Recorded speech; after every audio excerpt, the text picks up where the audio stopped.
Super.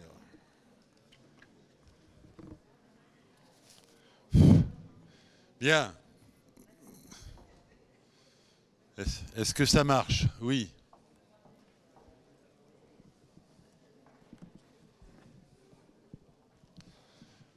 Bien. Je vous propose de vous rapprocher des chaises, de ne pas trop toucher à leur disposition parce que c'est les précautions Covid qui nous amènent à cette organisation.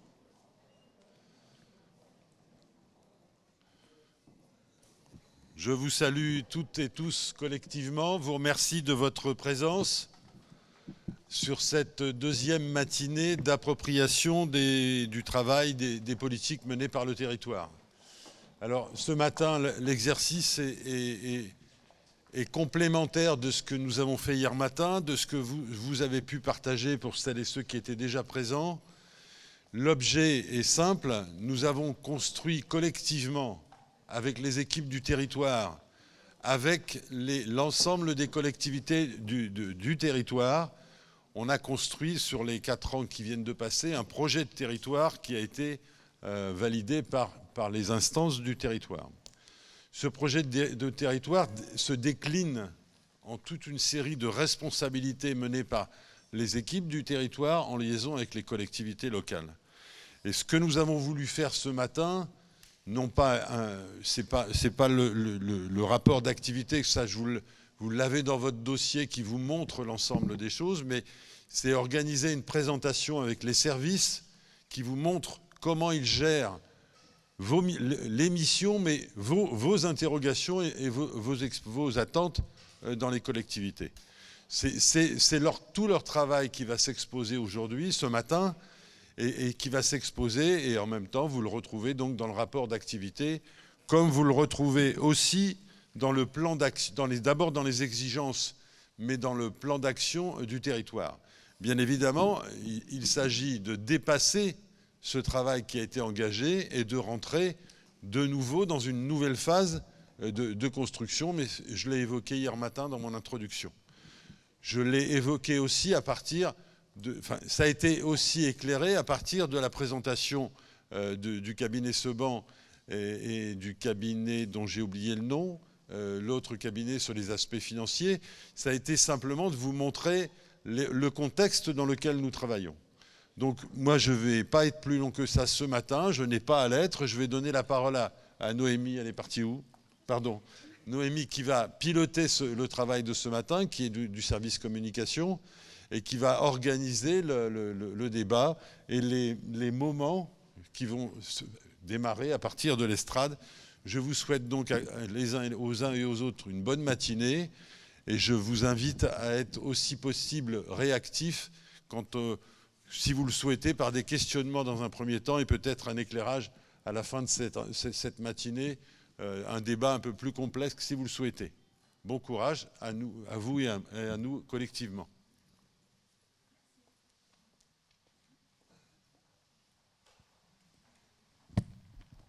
1, 2. Merci Monsieur le Président. Bonjour à toutes et à tous et bienvenue à cette deuxième et dernière demi-journée d'appropriation du Grand Orly Seine-Bièvre. Alors avant de commencer, un petit rappel de vos documents références que vous pourrez retrouver dans les pochettes qui vous ont été distribuées. Donc vous avez le rapport d'activité 2019, les exigences et le plan d'action du projet de territoire. Donc, comme vous pourrez le voir, tous ces documents s'articulent autour des 4 exigences du projet de territoire et c'est donc logiquement selon ces 4 exigences que nous allons dérouler les présentations de cette matinée. Au programme, donc, vous aurez 2 sujets par exigence, donc un programme assez chargé, vous le voyez. Donc des sujets qui seront présentés par des cadres de notre établissement public territorial et des sujets donc, qui vous donneront un petit aperçu des politiques publiques mises en œuvre à l'EPT.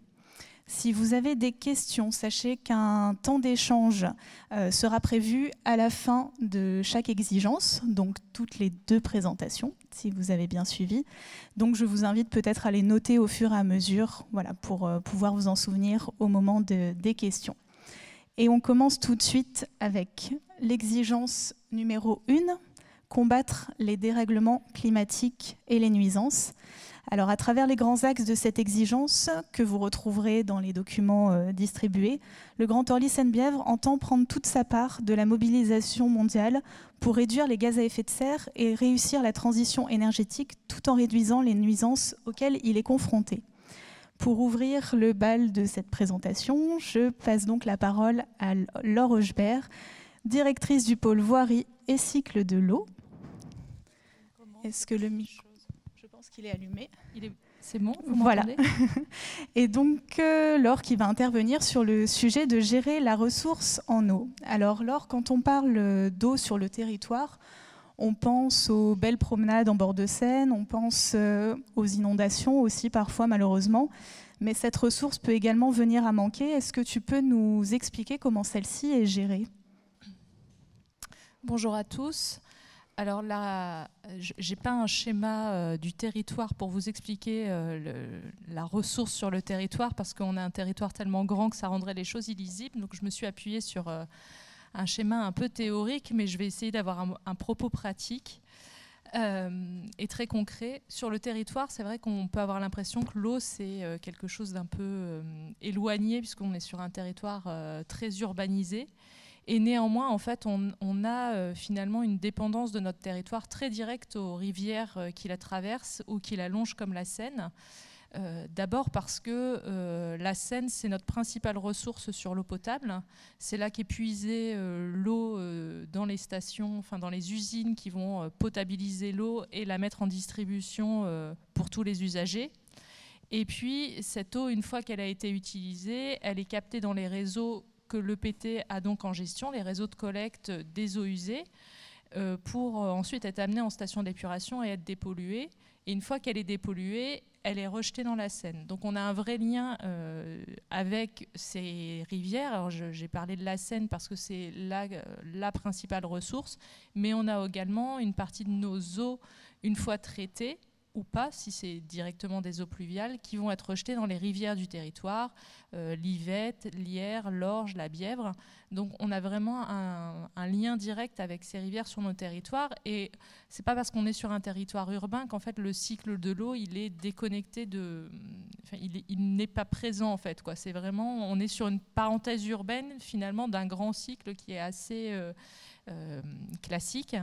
Et il y a vraiment un impact direct. On est aussi sur cette idée de cycle parce qu'il y a vraiment un impact direct des différentes étapes. Si on a une eau qui est évidemment, comme les rivières sont des ressources, il y a un vrai enjeu sur la qualité de l'eau qui est rejetée dans les rivières. Et puis, on est évidemment très tributaire pour cette qualité tout simplement des effets aussi du changement climatique. C'est assez facile pour moi de donner un exemple. On vit une année qui est particulièrement sèche. Donc c'est vrai que même si sur le territoire, la ressource principale, c'est la Seine et ses nappes d'accompagnement, on a des usines qui peuvent potentiellement, pour certaines, qui ont des autorisations pour puiser en nappes plus profondes. Cette année, clairement, on est sur des arrêtés qui, pour protéger ces nappes, ont véritablement limité ces puisages. Et pour les usines d'eau potable, c'est une vraie difficulté quand le niveau de la Seine baisse de manière importante et quand le niveau d'étiage est vraiment faible, parce que forcément, moins de débit de la Seine, c'est aussi une eau qui est plus concentrée en polluants, en éléments. Et donc derrière, il y a plus d'éléments, plus de démarches à mettre en œuvre pour rendre l'eau potable. Et il y a un coût direct de toutes ces actions. Et de même qu'il y a un coût direct quand on a des rejets d'assainissement qui sont plus ou moins pollués pour dépolluer. Donc tout ça a un impact direct évidemment pour l'usager. D'où l'importance pour nous, pour le territoire, en tant qu'autorité qui est avec la compétence eau et assainissement, de faire le maximum pour assurer le fait que on préserve au maximum cette ressource.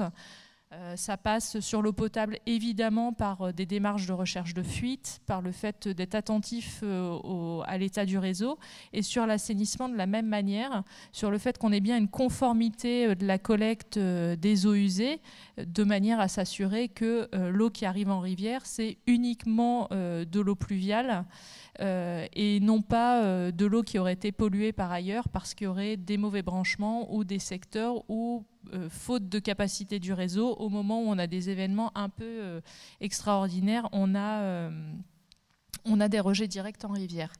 La petite carte à droite vous illustre en fait les différents bassins versants. Voilà, avec évidemment le bassin versant majeur, c'est celui de la Seine. Alors on distingue quand même un petit peu le bassin de l'Orge, même si l'Orge est vraiment en fin de course, on va dire, sur notre territoire. Et après, l'Yvette et la Bièvre. Voilà. Le service assainissement gère sur le territoire plus de 1200 km de réseau, avec un petit peu plus d'une trentaine d'agents. Donc on est aussi sur, voilà, sur des capacités, on est vraiment sur prioriser au maximum là où c'est le plus pertinent de mettre les moyens, puisque ce service, il a à la fois la charge de l'exploitation courante, donc de fait d'entretenir les réseaux, d'aller les nettoyer de manière à ce qu'ils soient en bon état pour assurer leur fonction. Il a des missions de surveillance et de préconisation de travaux, de manière à, encore une fois, faire en sorte que ces réseaux jouent leur rôle un maximum. Et puis, il a un lien très étroit et direct avec l'usager, puisqu'en fait, dans la chaîne de l'assainissement, de manière à assurer le fait qu'encore une fois, on rejette au milieu naturel des eaux qui ne sont plus polluées, on est le premier maillon, puisque c'est nous qui collectons l'eau qui est rejetée directement par les riverains. Et on a ce lien avec les riverains, j'ai envie de dire quotidiennement, puisque quand il y a un engorgement sur le réseau pluvial ou qu'il y a un dysfonctionnement du réseau qui impacte directement les riverains, c'est nos équipes qui sont en lien avec eux. Un riverain qui va vendre son bien, on va aller vérifier qu'il est justement, c'est un moyen pour nous aussi d'aller vérifier que il est bien branché et qu'il n'y a pas eu d'erreur de branchement ou voilà, que la conformité elle est bien là, encore une fois, avec l'idée de collecter un maximum les eaux usées et qu'il n'y ait pas de pollution au milieu naturel. Et tout ça est assuré en direct par les équipes du territoire. Et donc comment faire pour avoir une ville plus résiliente ? Alors, sur les aspects de résilience, pour moi, il y a vraiment les deux volets. Et le changement climatique, on le sait, nous amène à des événements de plus en plus extrêmes. J'ai dit deux mots de la sécheresse qu'on subit cette année. Donc effectivement, le fait d'avoir finalement des eaux rejetées qui soient le moins polluées possible, on le voit, ça a un impact direct sur la ressource en eau potable. C'est évidemment inciter à avoir une vraie politique sur l'eau potable qui soit économe de la ressource avec des recherches de fuite. Mais c'est aussi en termes d'aménagement, penser l'aménagement du territoire de manière à aller recharger les nappes et finalement, plutôt que d'avoir des eaux pluviales qui sont captées par les réseaux, c'est essayer un maximum de faire en sorte que de plus en plus ces eaux pluviales elles s'infiltrent là où elles tombent, tout simplement, hein, au plus proche de la goutte d'eau, au plus proche de la pluie, de manière à aller recharger les nappes, puisqu'on a véritablement besoin en fait de cette recharge pour assurer l'approvisionnement. Et puis, ça a aussi un autre impact, puisque, encore une fois, on est un territoire urbain. Alors, on est un territoire qui est exposé aux inondations, évidemment, des rivières par débordement, mais on est aussi exposé à des phénomènes extrêmes. On en a encore vécu il y a quelques semaines pour certains secteurs du territoire, où les phénomènes orageux amènent à une saturation des réseaux d'eau pluviale. Et c'est vrai que le fait de déconnecter un maximum, de pousser vers de l'infiltration, alors c'est évidemment un travail de longue haleine, hein, mais parce que ça vient finalement Bah oui, c'est un changement de méthode par rapport à ce qu'on a fait ces quelques dizaines d'années. Mais on a voilà, les agents du territoire qui en fait accompagnent les riverains dans les projets vraiment individuellement pour aller déconnecter les eaux pluviales, pour se mettre en conformité, et qui leur permettent en plus de bénéficier des aides de l'Agence de l'eau, puisque c'est une politique importante de l'Agence de l'eau, de manière à pouvoir limiter ces phénomènes de ruissellement urbain. Très bien, merci pour toutes ces explications. On va maintenant passer la parole à Nathalie Montaine, donc pour la partie stratégie déchets. Et je passe la petite télécommande. Merci Noémie, bonjour à tous. Donc après les tuyaux, on va parler poubelles. Alors déjà, première question, qui peut paraître évidente, mais finalement pas tant que ça. Qu'est-ce qu'un déchet et que recouvre la compétence déchets ménagers et assimilés? Effectivement, qu'est-ce qu'un déchet? Je vais essayer d'être le plus pédagogue possible parce qu'on en entend beaucoup parler. C'est un sujet passionnant, mais c'est un sujet préoccupant. Un déchet, c'est un objet abandonné. Un déchet, c'est un objet qu'un détenteur destine à son abandon. Ça, c'était une définition d'une loi en 1975. Depuis, on a avancé un peu, notamment au travers d'une directive cadre européenne de 2008, qui va hiérarchiser enfin les différentes filières sur la compétence déchets ménagers et assimilés. Parlons d'abord de réduction, qui est en tête de pont donc, de cette directive. Et pour cela, pour illustrer mon propos, je vais prendre l'exemple de la gourde réutilisable. Moi, en tant que consommateur, j'ai décidé d'arrêter de consommer du jetable, des bouteilles d'eau qui vont demander des ressources, de l'énergie. Donc ça, c'est vraiment, on est dans la réduction des déchets. Je vais aller éviter d'acheter des bouteilles d'eau et de les jeter. Sur la prévention, on a également le réemploi. C'est le jour où je veux me séparer de cette gourde, je vais en faire don à une collègue, ou je peux également en faire don à une recyclerie. Donc ça, c'est le déchet évité. Et ensuite, le jour où cette gourde, par exemple, le bouchon sera cassé et sera inutilisable, je vais devoir là définitivement m'en séparer. Et elle va partir en grande partie, elle est recouverte de tissu sur de la valorisation textile, et pour le reste, en valorisation, et notamment valorisation énergétique. L'incinération, aujourd'hui, on récupère de l'électricité. Et en toute fin de pyramide, vous avez l'élimination, c'est le stockage des déchets. Là, c'est vraiment le point ultime. Et donc concrètement, au Grand Orly Seine-Bièvre, comment ça se passe? Alors, comment ça se passe chez nous? Qu'est-ce qu'on fait? Donc on s'occupe de prévention, de pré-collecte. On reçoit les appels de nos usagers et on commande les bacs et on répare leurs conteneurs. La plus grosse partie est la collecte en porte-à-porte, au droit de vos pavillons ou des résidences, mais également en apport volontaire. Vous devez souvent entendre parler de PAV, de points d'apport volontaire, des gros conteneurs de 3 à 5 mètres cubes, soit aériens, soit enterrés, ou de collecte pneumatique que nous avons sur Vitry-sur-Seine. Sur ces deux collectes, on va aller collecter vos ordures ménagères, les emballages, la collecte sélective et le verre. En porte-à-porte, on a également les encombrants et sur de nombreuses communes, les déchets végétaux. En apport volontaire, cette fois-ci, on va retrouver d'autres modes de collecte qui sont les déchetteries, où là, on va aussi pouvoir déposer ces encombrants, ces végétaux, mais également tout le reste, les gravats, le bois, les déchets toxiques. On n'a pas fini. On collecte aussi les dépôts sauvages sur domaine public. Là, c'est le déchet, j'ai dit en introduction, abandonné donc sur nos trottoirs, par exemple, et la collecte des déchets municipaux, des marchés alimentaires, des marchés forains.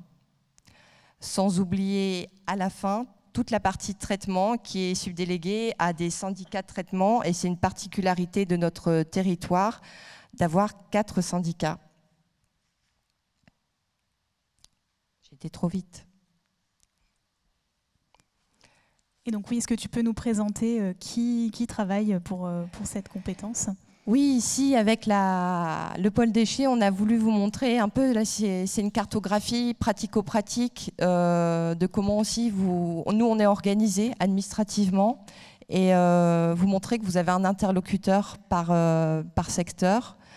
Donc le pôle déchets, c'est 150 agents. C'est également des agents mis à disposition des villes à l'EPT, entre 2% et 90% de leur temps.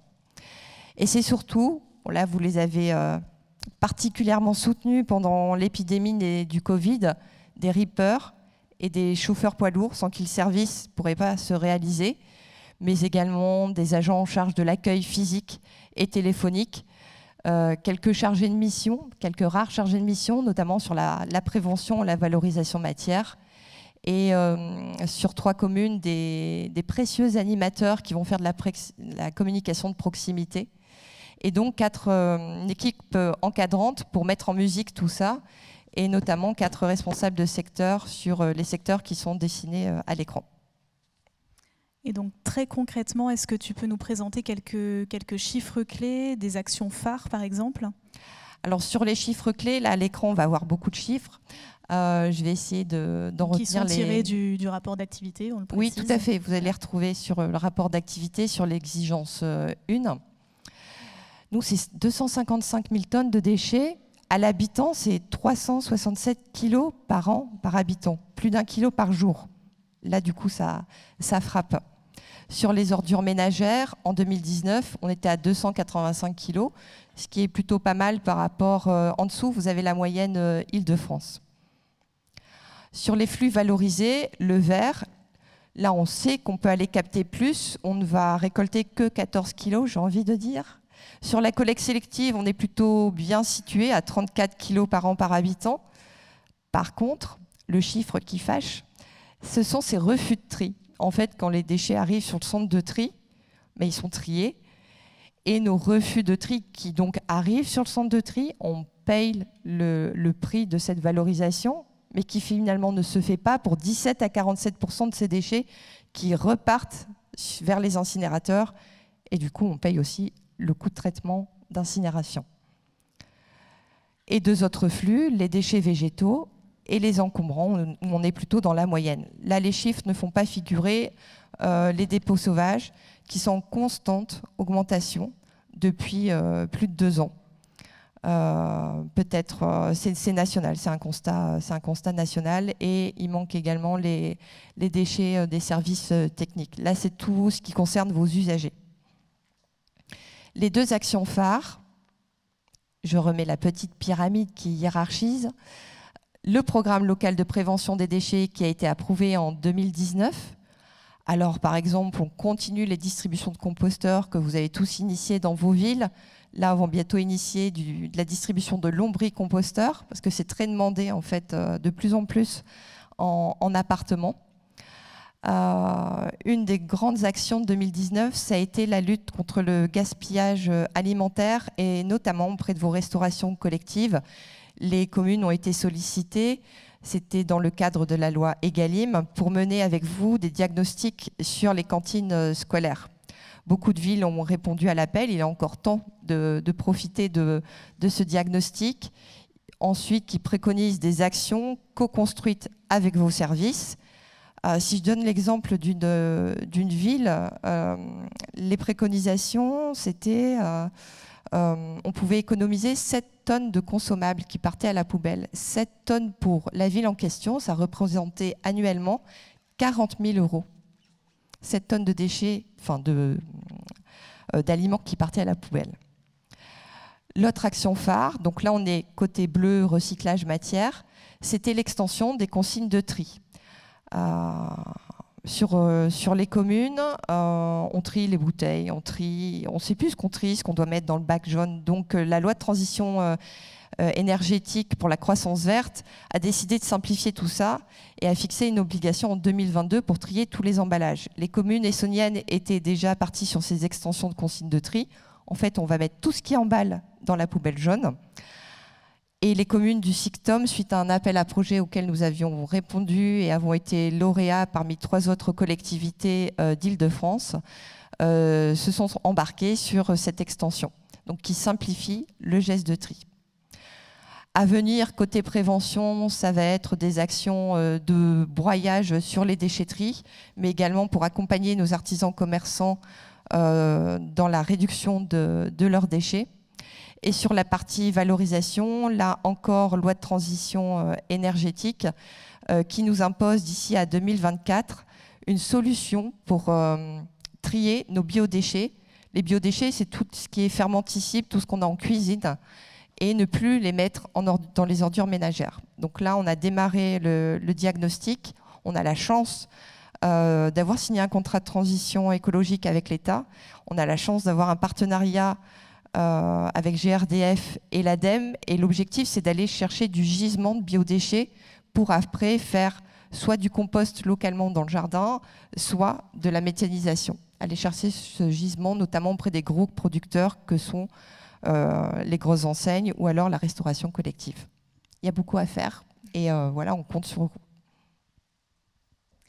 Merci beaucoup. On va passer aux questions, si vous en avez, sur les deux présentations qui viennent d'être faites.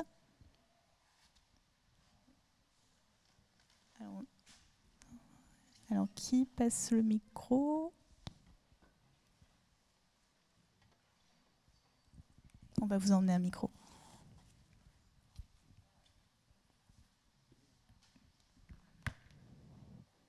Donc on avait une première question devant.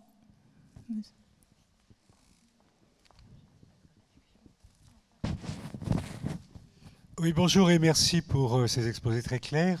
Deux questions, une sur l'eau. Où en est le processus d'étude de la sortie du CEDIF pour les communes qui le souhaitent? Et en ce qui concerne les déchets, alors vous êtes centré sur ménager et assimiler. Est-ce que ça veut dire que les gravats, déchets industriels, etc., ne sont pas de la compétence de l'EPT?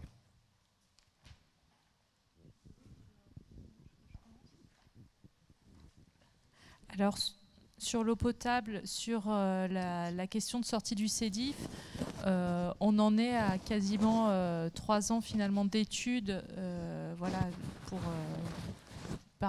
qui avaient été poussées par les communes qui souhaitaient ne pas réadhérer pleinement au CEDIF. Et là, on en est au moment où du coup, il va falloir effectivement acter les décisions, puisque d'ici la fin de l'année, il faudra effectivement qu'il y ait un positionnement des 9 communes qui n'avaient pas pleinement réadhéré, hein, puisque sur le territoire, sur 24 communes, il y avait 18 communes initialement qui étaient adhérentes au CEDIF. Et ensuite, les autres communes sont gérées via des délégations de services publics. Et donc là, c'est d'ici quelques mois, quelques semaines, en fait, qu'il faudra effectivement qu'il y ait une décision qui soit prise sur ou pas réadhérer pleinement au CEDIF ou être sur un système autre. Je crois savoir qu'il y a un copil eau, excusez-moi, du coup, c'est pas moi qui le suis en direct, mais il me semble qu'il y a un copil sur le sujet pas plus tard que la semaine prochaine. Je crois que Monsieur le Prêtre voulait prendre la parole. Juste pour préciser, donc ce copil a bien lu la semaine prochaine et il précède une conférence des maires qui devra acter les choix dans la prochaine période. Merci pour cette précision. On avait une autre question. Alors je vous demanderai de vous présenter du coup avant. Oui, j'avais une petite question sur les déchets. La deuxième partie donc. Les déchets professionnels, on va les collecter en respectant ce que nous dit la loi, c'est-à-dire sans suggestion de collecte ou de traitement particulier. Donc si on reste dans des volumes identiques à ceux qu'on collecte chez les usagers, on va aller les collecter. Les gravats, ils sont pris pour les particuliers dans les déchetteries. Certaines déchetteries sont même ouvertes aux professionnels. Alors moyennant, là je ne peux pas les détailler, mais différentes conditions, déchetteries qui peuvent dépendre de nos syndicats de traitement et de facturation. Après, il y aura tout un travail à mener avec vous en 2021 et 2022 par rapport à ces déchets professionnels. Parce qu'aujourd'hui, on a été créé que depuis 2016, et des différences entre les communes justement sur la prise en charge de ces déchets professionnels. Et ça viendra dans un planning à moyen terme. Donc on avait une deuxième question. Oui, bonjour, Sophie Labrousse, Arcueil. Je voulais savoir pourquoi les médiateurs était présent sur uniquement 4 communes. Qu'est-ce qui faisait qu'effectivement des médiateurs déchets n'étaient présents que sur 4 communes et quelles sont les conditions? Voilà. Merci. Alors on les appelle médiateurs, ils ont différents noms, ambassadeurs du tri, conseillers du tri. Ce qu'on voit beaucoup dans les grandes métropoles qui sont en avance sur la communication, c'est des ambassadeurs de prévention et de tri. On va toucher ces 2 niveaux de la pyramide. Pourquoi? C'est l'histoire qui a fait que c'était comme ça dans ces communes-là, que sur les autres, il n'y avait pas forcément d'ambassadeurs de tri. La communication est importante. À ce stade, on n'a pas développé la masse salariale sur ce point, ce sera à la réflexion. Mais par contre, on va se doter, parce qu'on a aussi besoin d'aller voir nos usagers. Quand on met en place de nouveaux modes de collecte, il faut les communiquer. Donc, à ce stade, on a externalisé la prestation et ce sera dans les propositions budgétaires 2021. Oui, c'est moi qui ai le micro, donc je vais poser la question. Gilles Lafont, Villejuif. J'ai une petite question sur les déchets. Enfin, j'en ai 2. Vous nous présentez des moyennes sur le PT, notamment sur le recyclage, sur la réduction des déchets. Est-ce qu'il y a des différences importantes selon les territoires? Est-ce qu'il y a des typologies de territoires sur lesquelles il y a des grosses différences? Et si oui, est-ce qu'il y a des actions particulières prévues? Ce que je veux dire par là, est-ce qu'on va continuer une communication un peu large pour tout le monde, ou est-ce qu'on va axer notre communication sur les endroits où il y a plus de difficultés? La deuxième question concerne la TOM. Je ne sais pas où on en est. Est-ce qu'on s'oriente vers un même taux de TOM sur toutes les communes du territoire ou pas, ou est-ce que c'est complètement abandonné, cette notion-là? Et si oui, est-ce qu'il y a un calendrier de prévu? Alors sur les différences entre nos villes, alors, oui, il y en a. Il faudrait, je me demande, non, c'est pas dans le rapport annuel, mais vous avez également le programme local de prévention des déchets qu'on pourra vous recommuniquer, qui fait état de toutes les statistiques par ville. Ça, c'est sur toutes nos collectivités.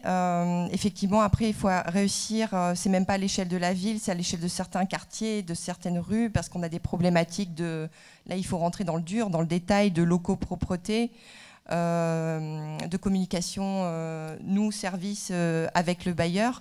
Quand c'est plutôt fluide, du coup, on arrive vraiment à toucher l'usager. Donc, c'est vraiment un travail fin à mettre en œuvre, qui se construit, parce qu'il faut apprendre à connaître ce territoire très finement. Et là aussi, comme je le disais tout à l'heure, certaines actions seront proposées au budget 2021. Sur la TOM, effectivement, on a un calendrier, puisque le Code général des impôts nous impose une deadline qui arrive prochainement au 15 octobre. Donc là, la deadline, c'est de définir des bassins de TOM cohérents en fonction de différents process. Ça peut être le traitement, ça peut être la typologie de l'habitat, le sens de l'histoire aussi qui a créé notre territoire. Ces bassins de TOM, là à ce stade, ce n'est entre guillemets qu'un dessin. Les convergences de TOM vont se faire à l'échelle de chaque bassin d'ici à 10 ans. Donc voilà, sur le calendrier là à court terme, donc un sujet conférence des DGS, conférence des maires là très prochainement pour un passage en CT le 13 octobre et après un calendrier qui va suivre notamment sur le renouvellement des marchés au 1er janvier 2022 qui vont vous être encore communiqués je crois dès ce soir. Et là on a fait la tournée de nos 24 villes justement pour rencontrer parfois nos élus et également les services sur ce sujet. Gros sujet de l'année à venir. Il y avait une autre question. Oui, Stéphanie Domain, maire de Cheville-Larue, ancienne vice-présidente en charge des déchets. Donc effectivement, je confirme qu'il y a eu un gros travail qui a été mené qui va nous conduire à déterminer très prochainement les bassins de TOM, avec plusieurs scénarios possibles, adossés sur plusieurs types de raisonnements et que donc le collectif des maires, d'abord des DGS, puis des maires, puis ensuite le Conseil de territoire aura à réfléchir sur tout ça et à prendre des décisions très prochainement.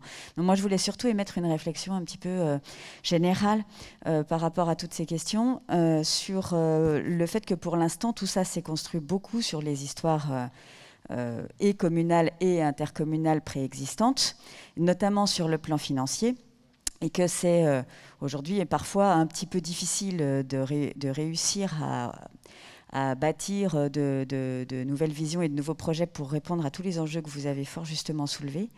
Et moi, je voulais émettre une proposition notamment sur la question des... Alors nous, on appelle ça ambassadeur du tri, vous avez dit médiateur ou animateur, je ne sais plus. Enfin, de toute façon, c'est des gens qui sont là pour faire de la sensibilisation. On sait qu'on a un mode de collecte qui va se développer dans les prochaines années, qui sont les bornes d'apport volontaire. Ça ne marche pas forcément bien partout, là où ça a été mis en place. Les expérimentations nous montrent qu'il y a certains quartiers dans lesquels ça a bien marché, notamment sur Orly, de mémoire.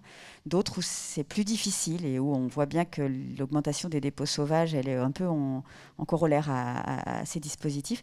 Et donc, je pense qu'on aurait intérêt à créer une équipe de médiateurs, enfin donc d'ambassadeurs du tri, pour le coup à l'échelle de l'ensemble de l'EPT, assez constitué quand même, je pense qu'il faut bien une dizaine de personnes, de sorte qu'on puisse les faire tourner sur les communes, là où justement, alors ça permettrait aussi de lutter contre les dépôts sauvages et en même temps donc notamment dans les quartiers où on installerait ces dispositifs de bornes d'apport volontaire et qui permettraient donc d'être utilisés là où on en a besoin au moment où on en a besoin, quoi. Parce qu'en réalité aujourd'hui chaque commune, bon ma ville n'était pas citée dans les communes, pour autant on en a deux, je pense que c'est un malheureux oubli, c'est pas très grave, mais en réalité il est vrai que les ambassadeurs du tri de Cheville-la-Rue, on ne va jamais aller leur demander d'aller intervenir sur une autre commune pour la bonne et simple raison que dans le FCCT, donc dans le fonds de compensation là, des charges territoriales, c'est ma commune qui paye leur salaire.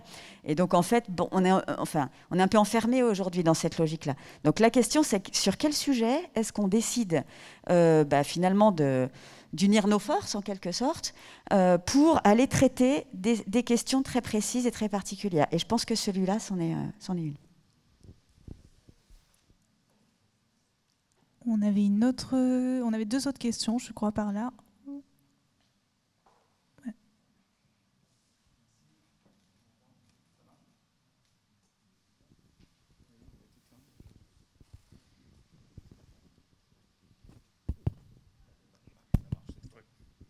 Merci. Jean-Marc de Frémont de Savigny-sur-Orge. Je voulais revenir sur la question de l'eau. Il a été question tout à l'heure du CEDIF, ce qui m'a interpellé. Je pense qu'il faut étendre un petit peu le sujet au principe même de la délégation de service public. Non pas qu'il faille prendre ici une position dogmatique sur cette question-là, mais je pense qu'il faut être en mesure d'évaluer précisément l'impact de ce choix de gouvernance sur notre capacité d'intervention sur le traitement de l'eau.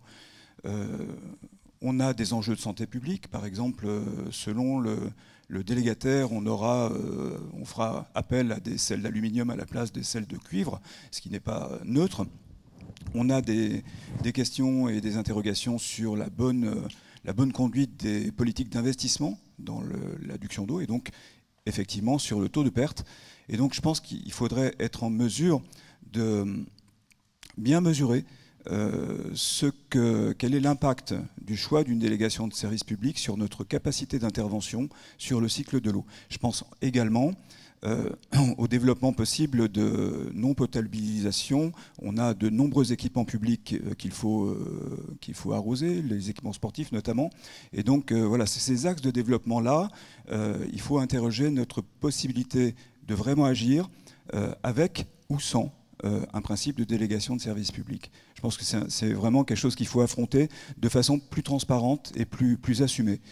Et puis, sur l'ensemble des sujets qu'on a vus là, je pense qu'il y a un principe directeur qui est le principe de parcimonie. Il faut qu'on arrive à être en mesure de mesurer dans toutes les politiques publiques qu'on va mener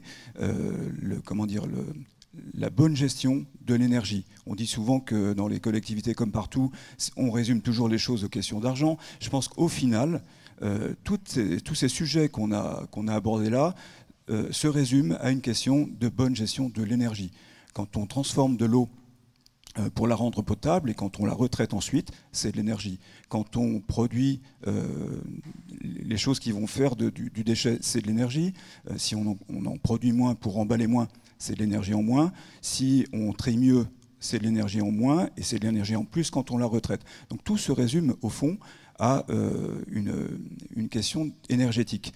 Et donc je pense qu'on a vraiment à avoir en tête, dans toutes les actions et les politiques publiques qu'on mènera, ce principe d'économie d'énergie, dans par exemple le raccourcissement des circuits, que ce soit sur le terrain ou que ce soit sur les schémas de traitement.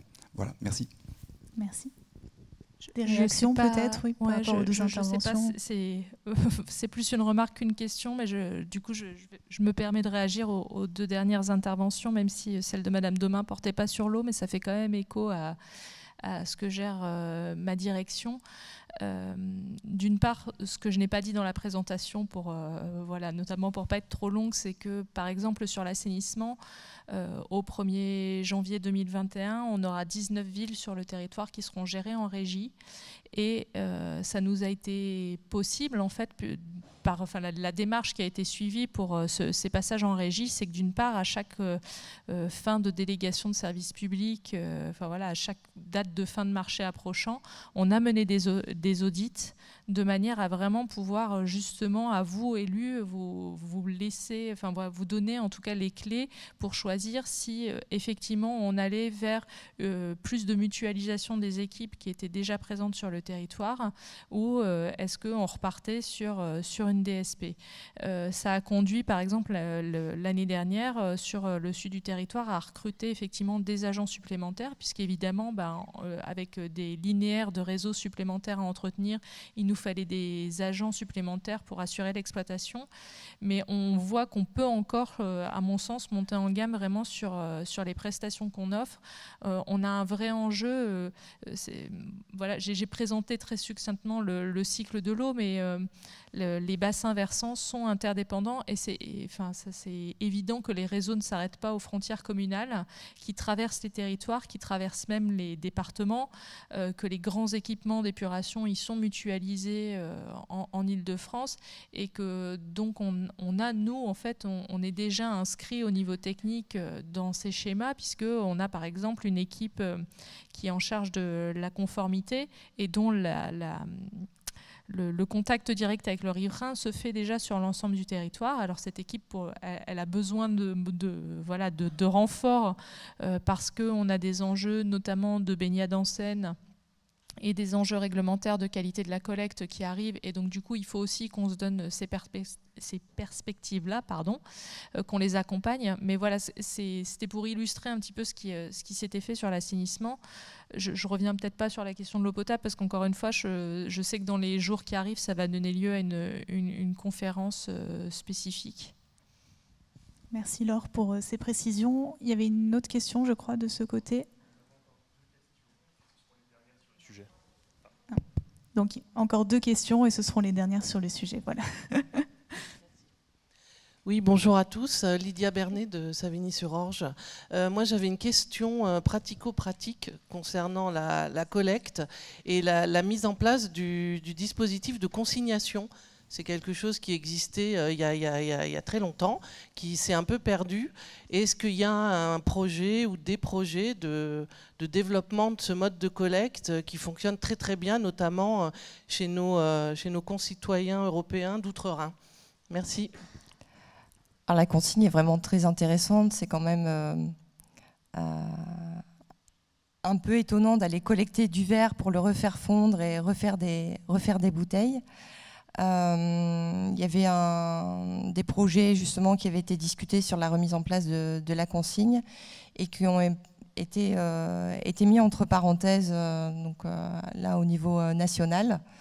Après, c'est à nous aussi EPT, par exemple, on est adhérents sur des associations comme Amorce, à faire figurer, à être dans les discussions nationales pour faire avancer justement ces gros sujets-là qui dépassent totalement notre territoire.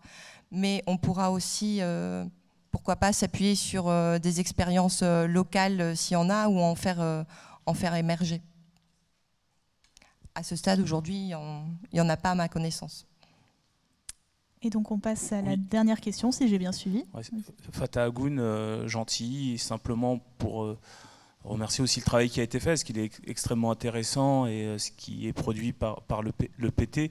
Sur la question de l'eau, oui, effectivement, il y a eu des études qui ont été faites, vous les avez rappelées, pendant 3 ans, et je pense qu'on a un éclairage, et sûrement que la conférence et le travail qui va être mené dans les prochains jours, les prochaines semaines, va permettre à tous d'être éclairés sur la décision qui doit être prise sur les délégations, sur la réadhésion, quoi que ce soit.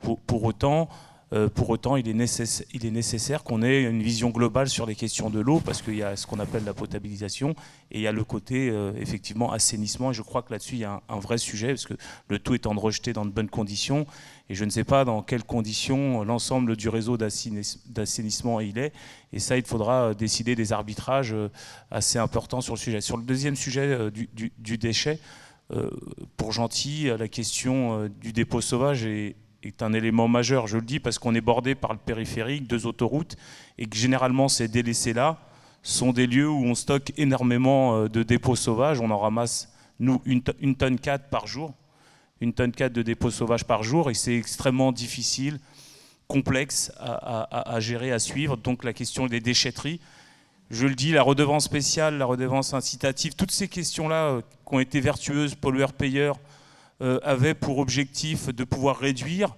mais je ne sais pas, à ceux à qui on a dit la redevance spéciale, vous allez payer à partir de 1 euro supplémentaire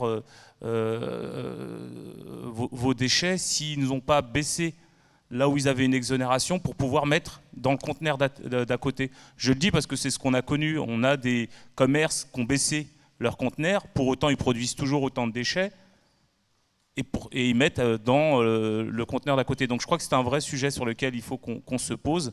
Et la troisième observation sur les ambassadeurs du tri, pour mémoire, Gentil, on avait nous un ambassadeur du tri à plein temps quand on l'a transféré à ex-communauté d'agglomération.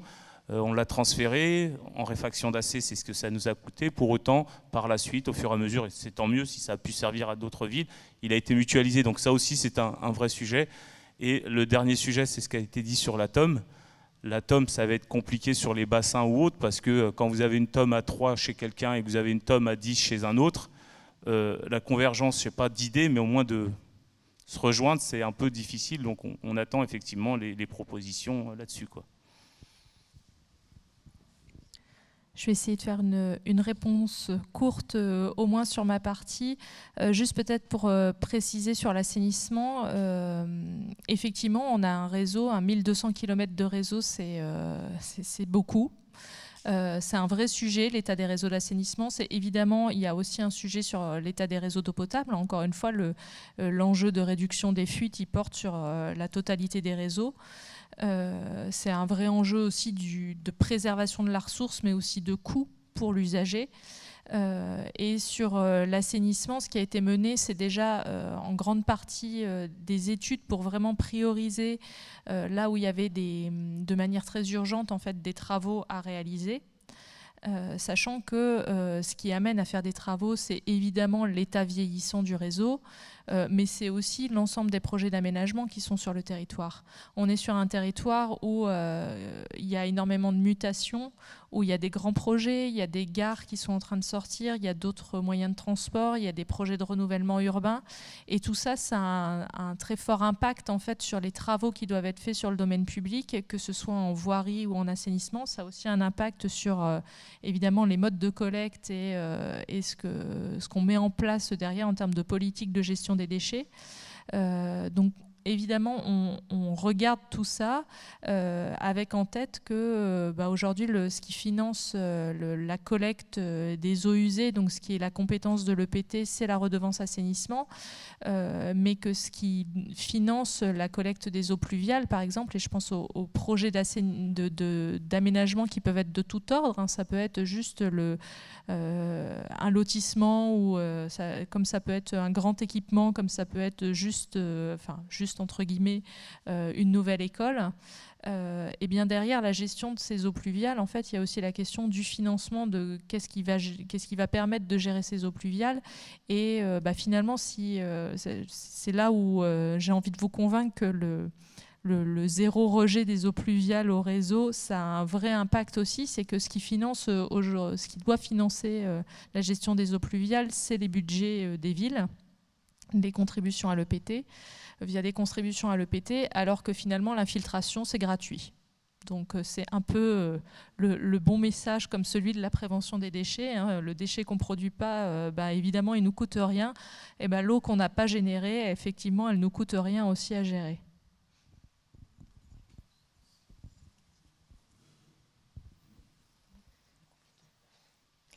Sur la question des déchets, donc la tome et le calendrier, on vous l'avait donc redit tout à l'heure, mais donc là depuis 2 mois avec vous et prochain conseil 2021-2022, le débat fiscal. Redevance spéciale, déchets professionnels, mais c'est vrai qu'il y a les bons élèves, il y a les mauvais, et si on ne va pas vers eux, si on n'a pas les moyens d'aller suffisamment vers eux, au début de faire du flicage pour pas qu'ils aillent mettre les déchets dans la poubelle du voisin. Et au contraire, nous, on voudrait les encourager pour qu'ils fassent de la réduction, pour qu'ils fassent du tri. Tout ça, c'est à mettre en œuvre justement avec une équipe, par exemple, pluridisciplinaire sur la communication. La question de l'ambassadeur du tri, spécifiquement sur Gentilly, je regarderai à l'échelle du secteur précisément. En tout cas, le dernier point sur les dépôts sauvages, ça c'est un fléau que vous avez tous sur vos communes qui demandent des moyens importants et en ville parce que très proche du nettoiement et à l'EPT sur les équipes de régie ou sur des prestations externalisées. Fléau généralisé à toute la France et sur lesquels après on commence à avoir de bonnes initiatives, par exemple sur du piège photographique ou alors sur de la sensibilisation. Je pense, on a eu cet été sur Savigny-sur-Orge, sur la dalle de Grand-Vaux, où depuis des années on met en place des conteneurs qui sont dès le lendemain incendiés. Et on a eu la chance d'avoir bénéficié d'un chantier jeune qui nous a demandé mais est-ce qu'on pourrait décorer ces conteneurs ? Oui, de toute façon, ils vont être incendiés dans un mois. Donc, depuis qu'ils sont incendiés, les conteneurs sont correctement utilisés. Et je ne dis pas qu'il n'y a pas plus, mais avant, on allait carrément avec un camion grappin collecter une benne entière de 30 mètres cubes de déchets. Et là, on les collecte avec 2 équipages et un camion plateau. Ça a changé totalement. Donc oui, il faut s'en saisir et aller le refaire ailleurs. Après, il y a des situations on peut végétaliser un endroit où il y a des dépôts sauvages, des petits écriteaux. Il y a plein de choses à faire en commun. Merci beaucoup. Alors, on me souffle qu'il y avait une dernière question et on passera ensuite à l'exigence 2. J'ai rajouté une pierre à l'édifice. Ce n'est pas des questions, c'est plus des remarques sur nos débats. Sur la question de l'eau, j'ai entendu qu'il y avait des réunions dans les jours à venir. Il ne faut pas qu'on aborde le sujet avec dogmatisme en se disant qu'une chose, c'est que si demain il y a une volonté pour certaines communes de passer en régie, cela s'assume aussi. On a déjà une régie assainissement aujourd'hui avec des efforts, des rattrapages à effectuer et qui vont demander aussi, là encore, des moyens humains supplémentaires, et tant mieux, et qu'il va falloir soutenir et accompagner pour notre intercommunalité. Donc vraiment, c'est un débat qu'il faut aborder sereinement et prendre le temps de le faire et à l'échelle de l'ensemble du territoire. Deuxième sujet que je voulais évoquer, c'était le sujet des dépôts sauvages, la collecte des ordures ménagères, avec une réalité qu'on a peut-être dans toutes nos villes. Ici, à Athis-Mons, il y a environ 20 à 30% des ménages qui ne peuvent pas pratiquer le tri sélectif. Donc c'est aussi une question qui est liée à l'habitat, liée à la relation avec certains bailleurs, certaines copros qui ne disposent pas de moyens bâtis pour pouvoir réaliser du tri sélectif. Et donc il n'y a pas de tri sélectif qui est réalisé dans ces... C'est une vraie réflexion qu'il faut avoir, parce qu'avant de se projeter sur beaucoup d'enjeux de développement ou autres, voilà, il faut peut-être revenir aussi à des questions qui sont essentielles comme celle-ci. Sur les dépôts sauvages, le vœu que j'émets, c'est que notre EPT fédère aussi, impulse, parce qu'on a tous des réflexions, on veut tous gérer les choses, mairie par commune, et peut-être que là aussi, on a peut-être besoin de se poser collectivement, s'appuyer sur l'ingénierie de grande qualité dont on dispose sur le territoire pour voilà, essayer mettre en place des outils communs. Je sais que beaucoup d'associations d'élus, de maires ont planché sur le sujet. Là aussi, je pense qu'on a peut-être besoin aussi, notamment pour les nouveaux élus, nouvelles équipes municipales, d'avoir un regard un peu plus prospectif et puis partagé sur des façons d'aborder le sujet. Et enfin, juste pour conclure, pour rebondir sur ce qu'a dit tout à l'heure Stéphanie Domain, elle a parfaitement raison en disant j'ai un ambassadeur du tri parce que je le paye. Et en fait, la question qu'on a à se poser sur tous ces sujets qu'on va évoquer ce matin, c'est que si tout est prioritaire, on n'y arrivera pas. Et si on souhaite créer de la solidarité intercommunale sur tel ou tel sujet, il faudra choisir tel ou tel sujet et accepter de sortir de cette logique d'infraterritorialité ou totalement communale. Et c'est un choix, on ne peut pas réclamer à la fois la communalisation de l'intercommunalité à tous les étages, et derrière se dire, ouais, mais tout ça, ça et ça, c'est prioritaire, il faudrait que l'intercommunalité intervienne avec des contraintes financières qu'on connaît qui sont importantes. Et donc, sur tous les sujets qu'on va évoquer ce matin, c'est aussi la notion de projet de territoire à la fin qui l'emporte, c'est quoi nos priorités au regard des contraintes financières et sur quoi on voudrait voir l'intercommunalité intervenir de façon globalisée, en créant de la solidarité, sans avoir ce mécanisme, je donne 1 euro, donc je dois récupérer 1 euro. Et c'est un vrai sujet, j'ai pas la réponse, hein, mais c'est sur tous les sujets qu'on va évoquer ce matin, ambassadeur du tri c'est très bien, mais effectivement, soit on en reste dans une logique communale et chacun décide, à Athis-Mons on décide que c'est prioritaire, dans telle ville à côté on décide pas prioritaire, et donc voilà, il y aura forcément cette inéquité, et on ne fera pas communauté. Mais c'est peut-être un choix, je ne dis pas qu'il est bon ou mauvais, mais en tout cas, il faut l'assumer aussi, parce que, ou pas, et si on décide de ne pas l'assumer, ça veut dire qu'il faut changer un peu de paradigme. On prend le pouvoir, désolé, hein. On est un peu là pour ça aussi. Ouais, bon, moi, juste pour faire suite, parce qu'on est un peu là aussi pour réfléchir entre nous, je pense, entre élus, et voir le destin commun qu'on a envie de se dessiner ensemble, notamment pour les 6 prochaines années. Donc, ne nous en veuillez pas, ça n'invalide absolument pas la qualité de votre travail, au contraire, moi je voudrais la souligner aussi. Mais voilà, c'est intéressant de pouvoir discuter entre nous à ce niveau-là. Moi, je rejoins tout à fait là ce que vient de dire Jean-Jacques, mais il faut qu'on ait tous conscience. Et là, c'est la VP Finance maintenant qui prend la casquette, que ça va nécessiter de passer d'abord par des moments difficiles. Parce que nous sommes dans une situation financière à l'EPT qui n'est pas confortable. Et pour qu'on puisse se dégager des leviers qui permettront de définir des priorités, moi je suis complètement d'accord sur le fait que il faut qu'on choisisse notre destin collectivement, il faut qu'on choisisse des objets sur lesquels on concentre nos efforts et sur lesquels on est plus efficace parfois sur certains sujets à une échelle infra, et puis sur d'autres, on peut décider qu'on l'est plus à une échelle supra.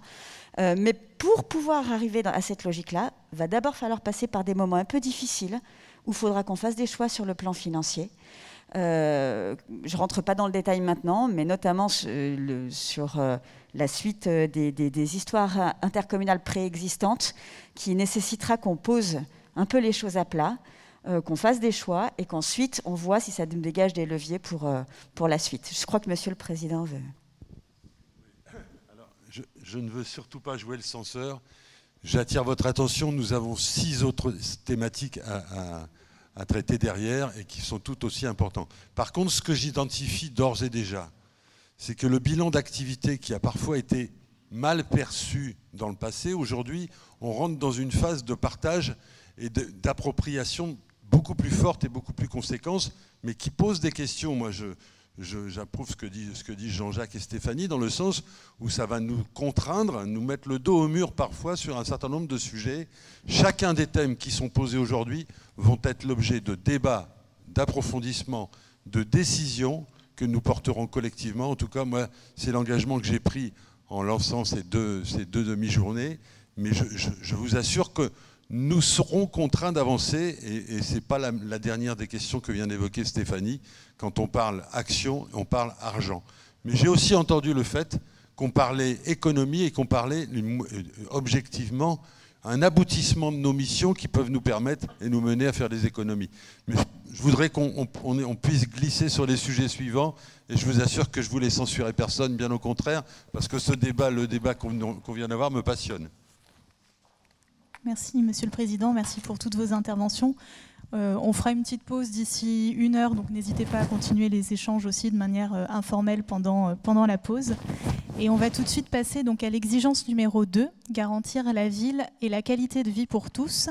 Alors parmi les ambitions de cette exigence, on a assuré des logements abordables, un parcours résidentiel, favoriser les emplois et l'insertion des habitants ou encore soutenir la dynamique de cohésion territoriale et l'accès aux services publics. Donc pour la première partie, habitat, politique de la ville et renouvellement urbain. Donc je vais passer la parole à David Auribeau, qui est chef de mission conférence intercommunale du logement, et Thierry Rabjot, responsable du secteur contrat de ville et chef de mission innovation sociale et territoriale. Donc on va commencer tout de suite avec une première question à David. David, est-ce que tu peux nous dire ce qui est fait actuellement pour que tous les habitants du territoire aient accès à un logement ?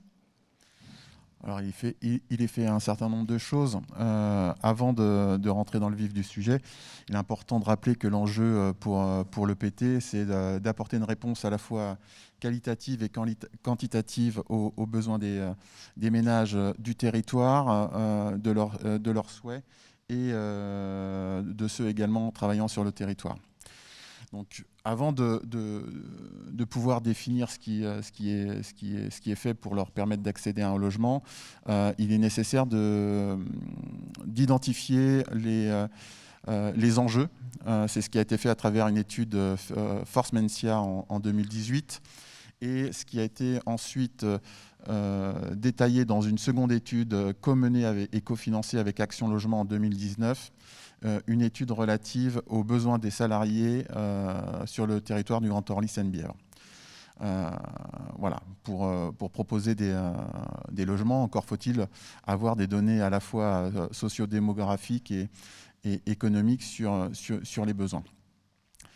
Donc pour déterminer ces besoins, ce qui ressort, c'est qu'il y a deux volets. Il y a le logement locatif, puisqu'il y a à peu près 170 000 logements locatifs sur le territoire, sur les 293 000 résidences principales. Et il y a l'accès à la propriété. Donc sur le locatif, là, à nouveau, deux volets. Ça, c'est la slide sur l'habitat privé. Il faudrait passer plutôt à la suivante. Donc sur l'accès locatif, on a 106 000 logements sociaux sur le territoire, soit un taux SRU de 36,3%. Le cadre réglementaire est à 25%.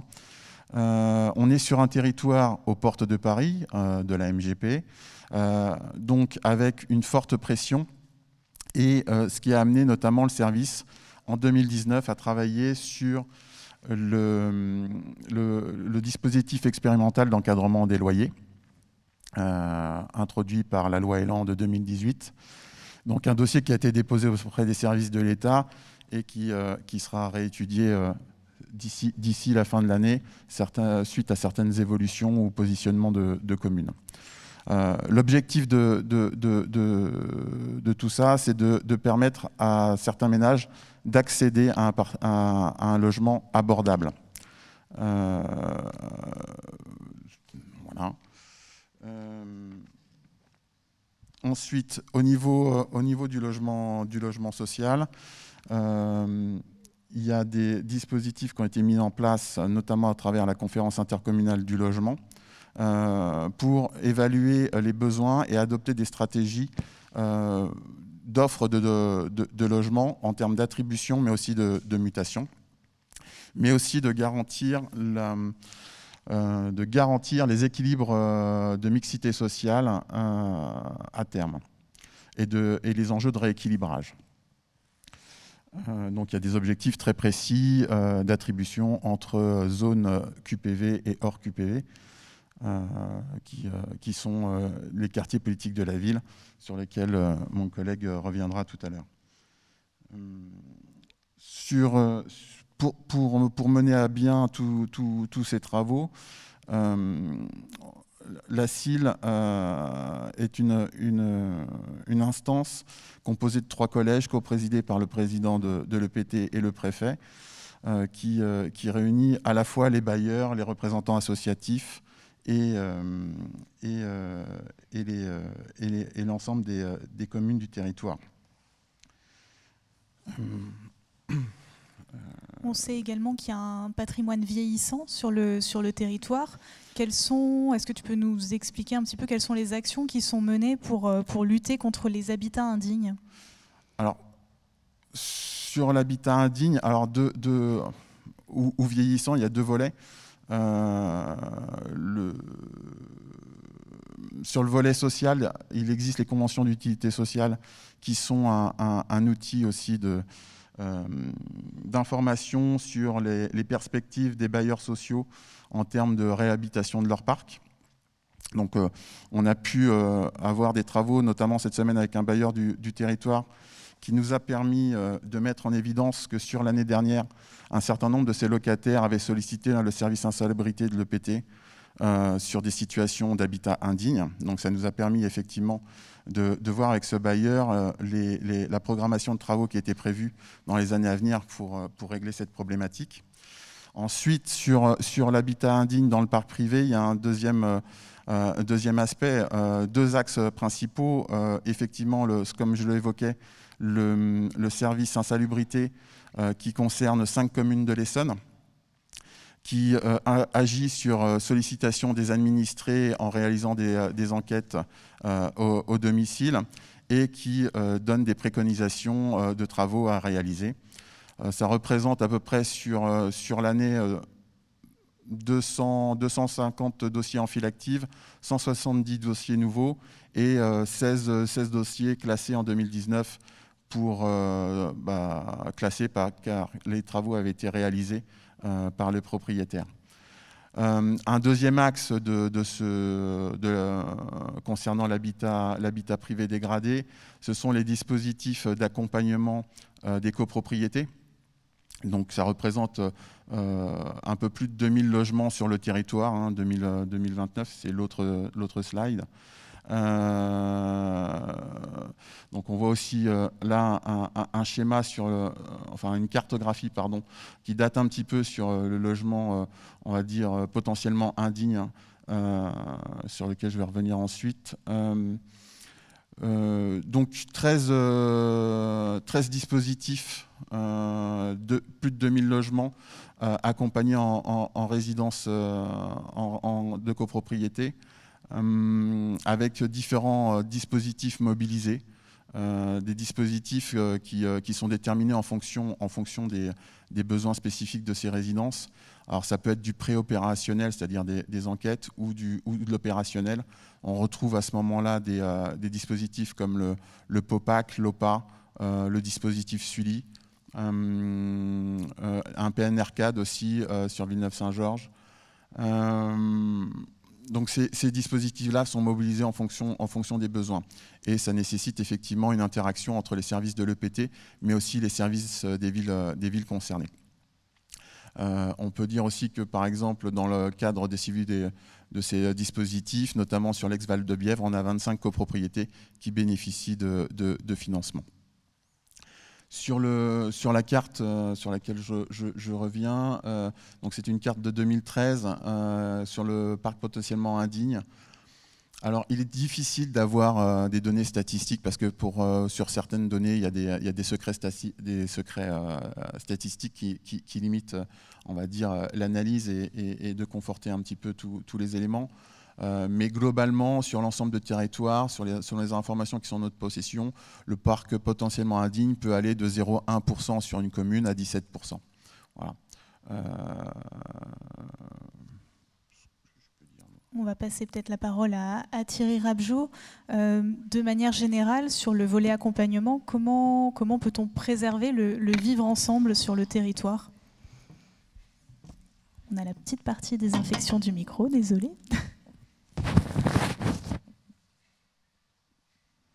Merci, bonjour.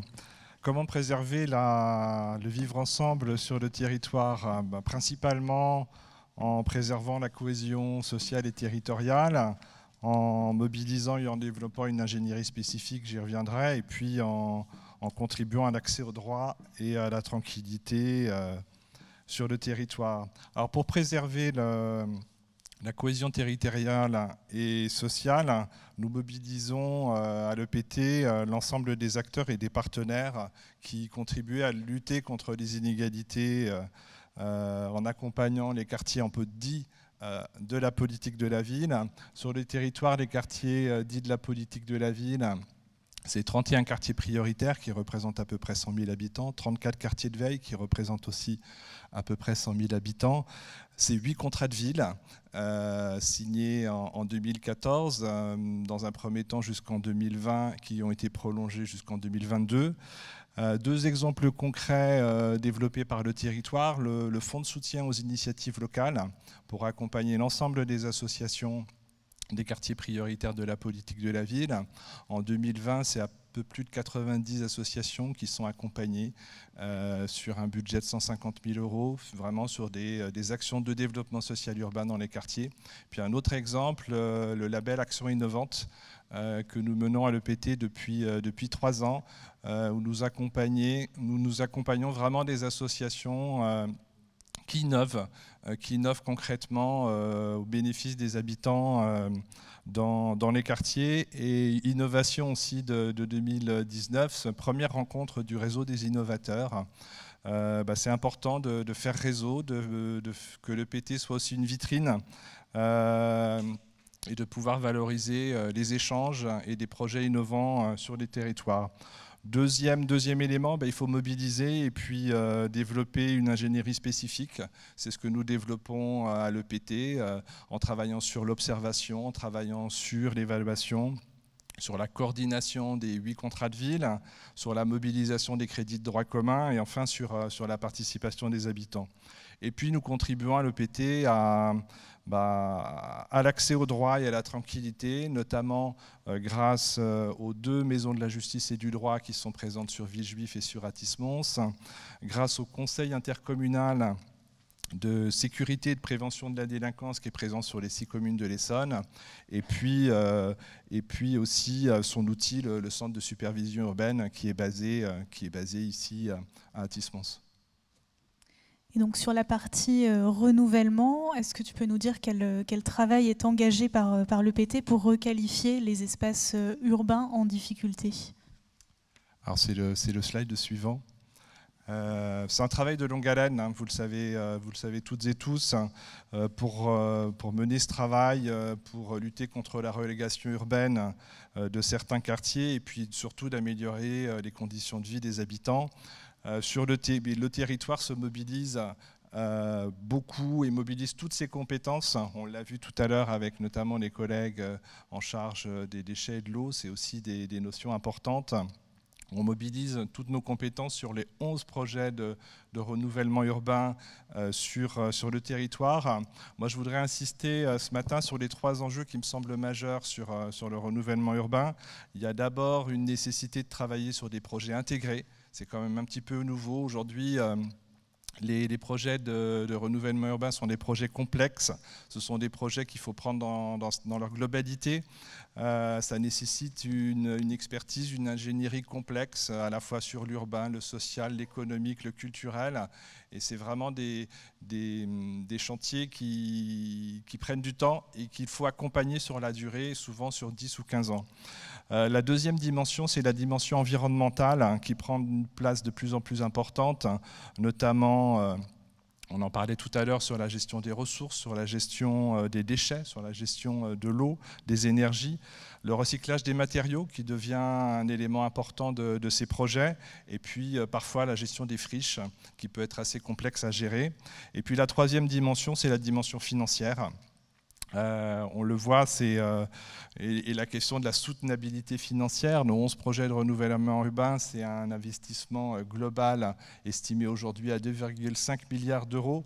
Et on voit la part portée par le bloc local, aujourd'hui estimée à 10 à 15% de ces 2,5 milliards d'euros. Donc c'est vraiment un enjeu important et une ingénierie dédiée pour accompagner nos projets. À titre d'exemple important aussi sur notre territoire, c'est l'élaboration de la convention cadre en 2019 qui a permis de travailler ensemble sur des orientations stratégiques et puis sur des engagements financiers. Et puis enfin, sur tous ces projets qui soient politique de la ville, global et renouvellement urbain, il y a de vrais enjeux de transversalité entre nos différents secteurs, entre nos différentes compétences. et notamment en lien avec l'habitat, et puis en lien avec le développement économique, l'emploi, l'insertion, l'ESS. Et nous avons aussi 2 postes dédiés pour assurer cette transversalité, et c'est vraiment important de montrer que on travaille ensemble, et il y a un vrai travail d'équipe à la fois au sein de l'EPT et avec les services des villes pour accompagner la mise en place de ces politiques publiques. Merci beaucoup. Donc du coup, la transition est effectivement toute trouvée. On reste dans cette exigence 2, donc avec le 2e sujet, emploi, formation et insertion des habitants, parce qu'effectivement, au-delà du volet habitat, le volet emploi est bien sûr indispensable pour permettre à tous ceux qui le souhaitent de projeter leur parcours de vie au sein du Grand Orly Seine-Bièvre. Donc je vais passer tout de suite la parole à Ombline Cazel, donc qui est chef de projet formation GPECT. Elle vous expliquera ce qu'est la GPECT. Et donc, on commence tout de suite avec quelques chiffres clés. Donc, on le sait, le territoire du Grand Orly Seine-Bièvre est un territoire qui se développe d'un point de vue économique et urbain, mais qui présente aussi une certaine fragilité sur le profil socio-économique de sa population, avec un taux de chômage, il faut le dire, relativement élevé. Alors, quelles sont les actions, Ombline, qu'on peut mettre en œuvre pour rapprocher l'offre et la demande d'emploi? Et on va partir sur quelques chiffres clés pour commencer. Alors déjà, oui, bonjour à tous.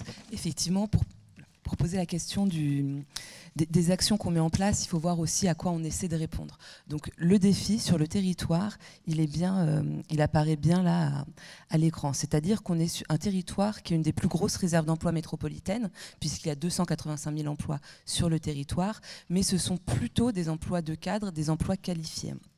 Aujourd'hui, on a un profil de population sur notre territoire qui est plutôt un profil en décrochage par rapport à ce type d'emploi, puisqu'on a des actifs qui sont plutôt moins diplômés du supérieur que sur le reste de la métropole. Juste une petite précision. On va parler de chiffres très rapidement. Je vous demande déjà de bien penser qu'on est en moyenne. Donc les caractéristiques socio-économiques de la population qui sont présentées là sont bien une moyenne à l'échelle du territoire, donc vont correspondre plus ou moins aux situations des villes. On est sur une photographie globale du territoire. Également, on parle en grande tendance. Il y a des dynamiques qui existent, qui sont en cours, de renouvellement de population, etc. Là, c'est à l'instant T ce qu'est le territoire. Et donc, c'est de ça que je vous parle aujourd'hui, puisque c'est ce qui nous a permis de construire un certain nombre de réponses. Donc, on sait sur ce territoire qu'on a des actifs qui sont plutôt moins diplômés du supérieur, une part de population qui habite en quartier prioritaire de la politique de la ville qui est autour de 16%, donc en quartier plutôt dit populaire, beaucoup plus large, avec justement des caractéristiques qui se retrouvent sur les taux de qualification, des taux de qualification de la population qui sont inférieurs aux moyennes nationales, aux moyennes régionales, aux moyennes départementales. Et un constat, parmi d'autres, quasiment un quart de notre population travaille en dehors du territoire. Pour parler taux de chômage, très rapidement, aujourd'hui le taux de chômage, c'est des chiffres INSEE de dernier recensement et de 2016. Donc certes, il y a des réactualisations qui sont mises en place, mais les taux de chômage 2016, c'est 12,5 niveau national, 14,3 pour le PT. On sait qu'ils sont dépassés, qu'il y a eu des grosses baisses là récemment avant crise. Mais l'idée, c'est bien de voir en tendance, ce que je vous disais, qu'on est plutôt sur une population avec des problématiques d'emploi plus importantes, une fois de plus, qu'au niveau national, régional, départemental. Ce qu'on sait en revanche, c'est les chiffres de nos agences Pôle emploi sur le territoire. Donc les chiffres de la demande d'emploi, donc ce qu'on appelle la DEFM, la demande d'emploi en fin de mois. Et là, ce qui est intéressant de voir, même si c'est pas forcément très rassurant, c'est qu'en comparant sur les trimestres, sur le second trimestre 2009, par rapport au second trimestre 2020, donc sur les mois de avril, mai, juin 2019, par rapport au mois de avril, mai, juin 2020, un impact Covid important, puisqu'on a eu une augmentation de 24% de demandeurs d'emploi dans nos agences Pôle emploi sur le territoire et 33% pour les jeunes. Là, je vous parle d'augmentation. Troisième trimestre, les chiffres ne sont pas encore sortis, ils ne sont pas stabilisés. On est sur un ralentissement de cette augmentation, voire même une baisse. Mais donc, on voit un impact de la crise sur notre territoire qui n'est pas négligeable. Tout ça pour vous dire donc, que le défi auquel on est confronté aujourd'hui, c'est vraiment un développement économique qui a du sens à partir du moment où il y a des retombées sur la vie de nos habitants et principalement pour ce qui nous intéresse aujourd'hui, des retombées en emploi. Ça, c'est le sens de nos missions au sein du secteur emploi, insertion, formation, du pôle développement économique et emploi du territoire. Alors, quelques exemples d'actions qu'on peut mettre en place. Des actions pour répondre aux besoins de recrutement des entreprises. Au même titre qu'on accompagne des entreprises dans leur recherche d'immobilier, etc., on accompagne des entreprises dans leur recherche de compétences, de ressources humaines.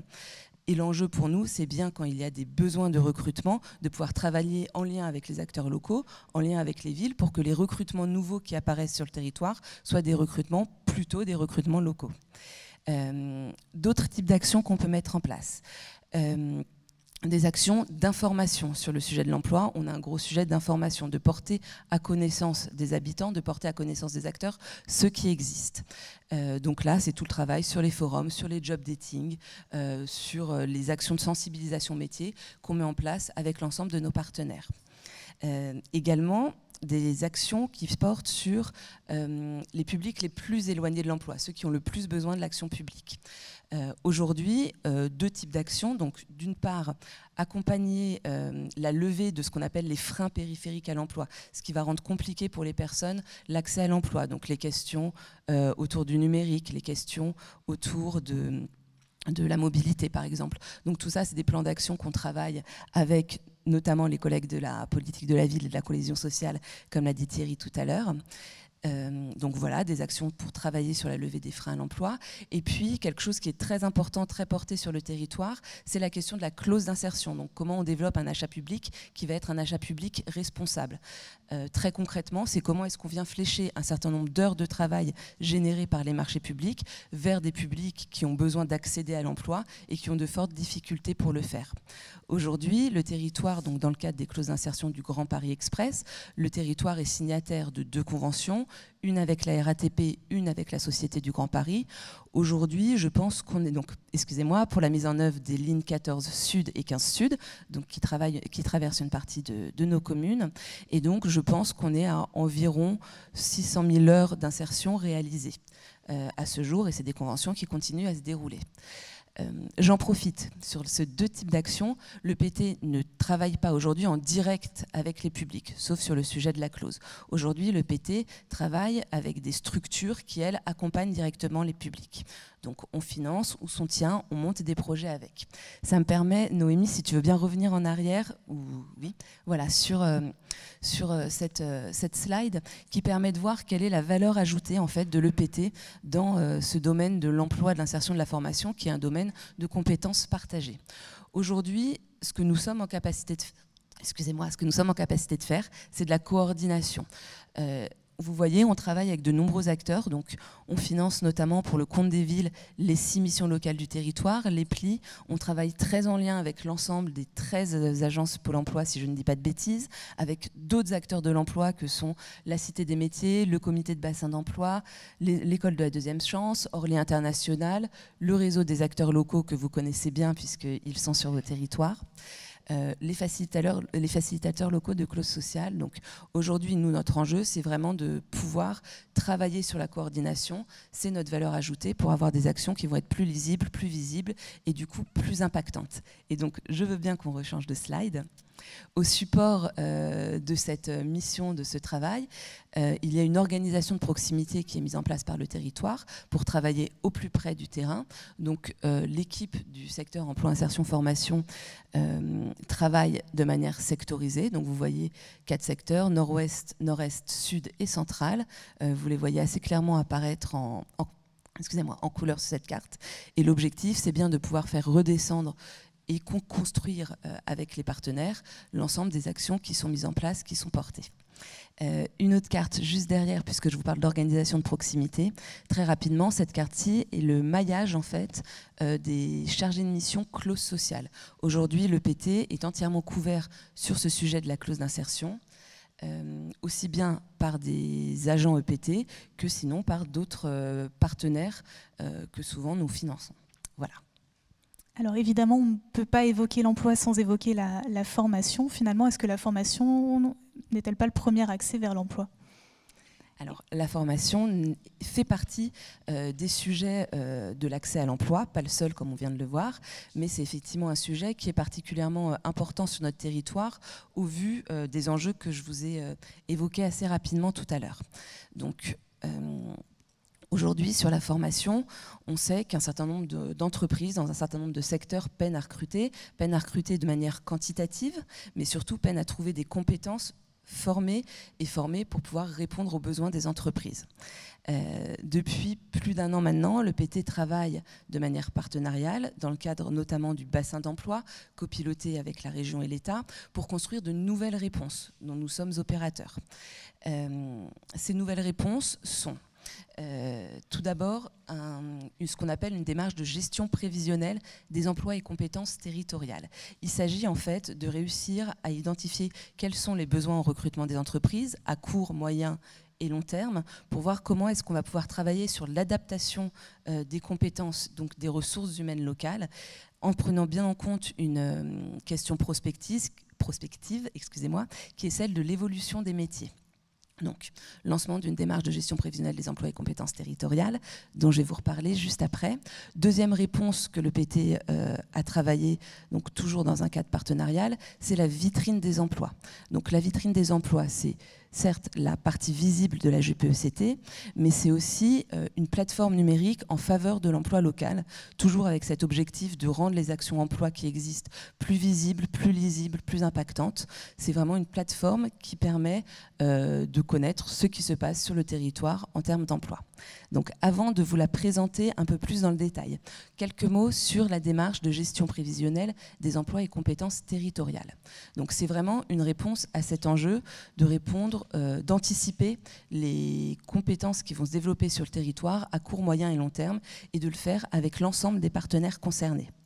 Donc, l'objectif, c'est bien de construire de manière partenariale un plan d'action. Donc, c'est très concret, c'est identifier aujourd'hui, par notre connaissance et notre travail avec les entreprises, de quelles compétences elles vont avoir besoin et pouvoir là construire des réponses très concrètes qui vont être des réponses de sensibilisation, donc sensibilisation métier, des réponses d'accès au métier, sur des programmes d'accès au métier, d'accès à la formation, et puis des réponses en termes de formation construites dans le concret des besoins des entreprises avec lesquelles nous travaillons pour pouvoir justement contribuer à mieux faire matcher les compétences de nos ressources humaines locales et puis les besoins des entreprises qui sont sur notre territoire.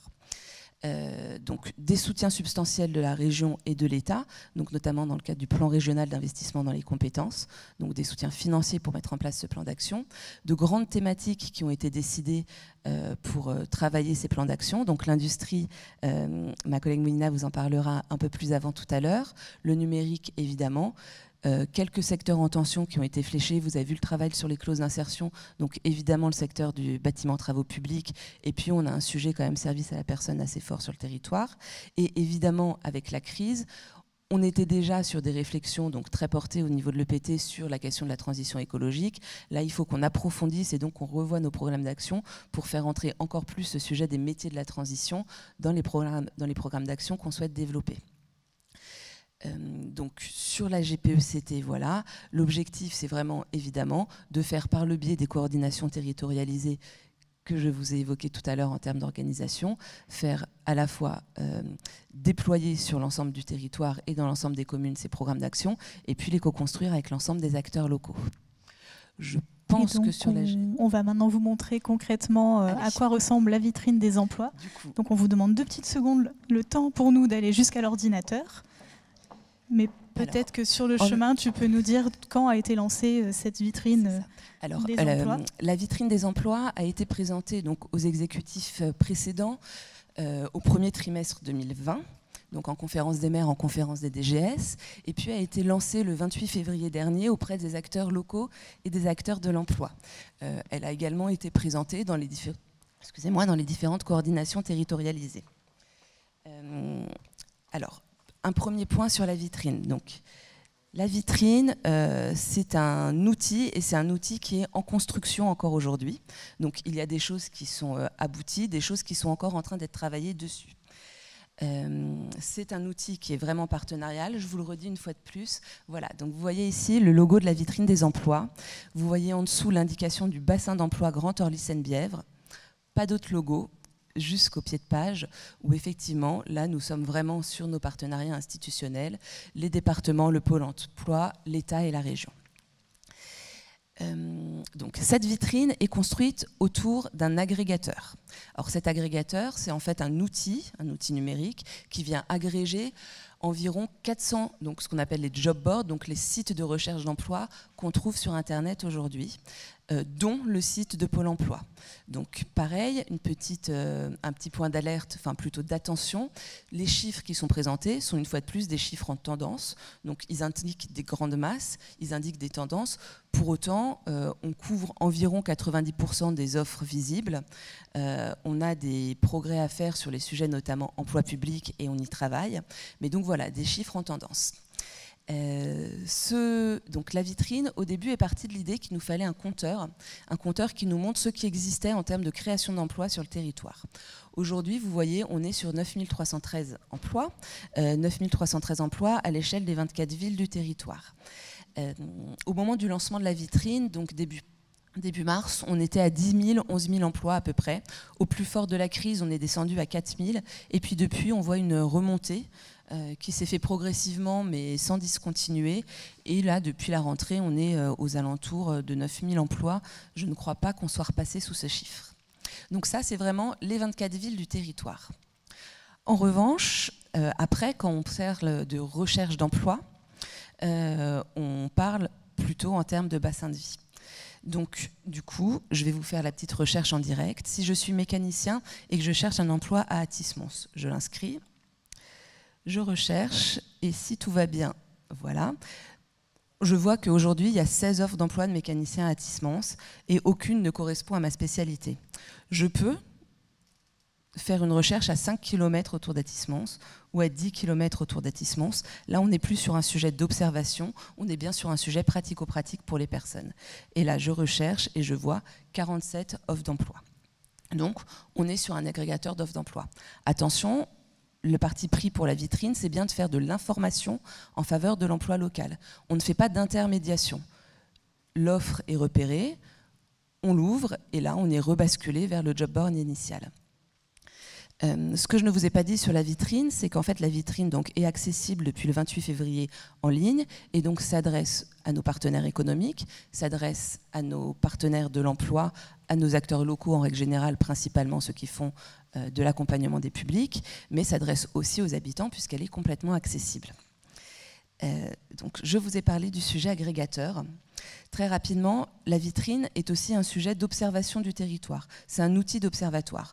On a des données socio-économiques génériques sur la vitrine qui permettent à une association qui a un dossier de subvention à construire de trouver rapidement les éléments qu'il lui faut, à une entreprise qui souhaite s'implanter, de voir quel est le profil de la population du territoire, à des habitants de regarder là où ils habitent. Donc on a vraiment un outil qui est mis à disposition des données socio-économiques en matière d'emploi sur le territoire et puis en matière de développement économique. Ce qui peut être intéressant pour vous, particulièrement, c'est qu'on a quelque chose qui s'appelle marché de l'emploi local, qui est directement relié à l'agrégateur et qui permet de voir par ville la tendance du marché de l'emploi actuel. Donc là, par exemple, si je cherche sur la ville d'Athis-Mons, je vais avoir des informations sur les secteurs qui recrutent le plus à Athis-Mons, les métiers qui recrutent le plus, sur quel type de contrat, j'ai même le salaire médian brut, et puis les entreprises qui recrutent. Un petit point d'attention sur ce sujet, les entreprises qui recrutent, les organismes d'intérim déposent aussi des offres, et des offres sur plusieurs villes. Donc du coup, on est une fois de plus sur des grandes tendances, des grandes masses, mais des informations qui peuvent être intéressantes à regarder. Donc, une fonction agrégation recherche d'emploi, une fonction observation, une fonction à terme autour de la GPECT. Je vais passer vite puisque là nous sommes sur un sujet en construction. Un autre aspect très concret qui est un annuaire des partenaires de l'emploi.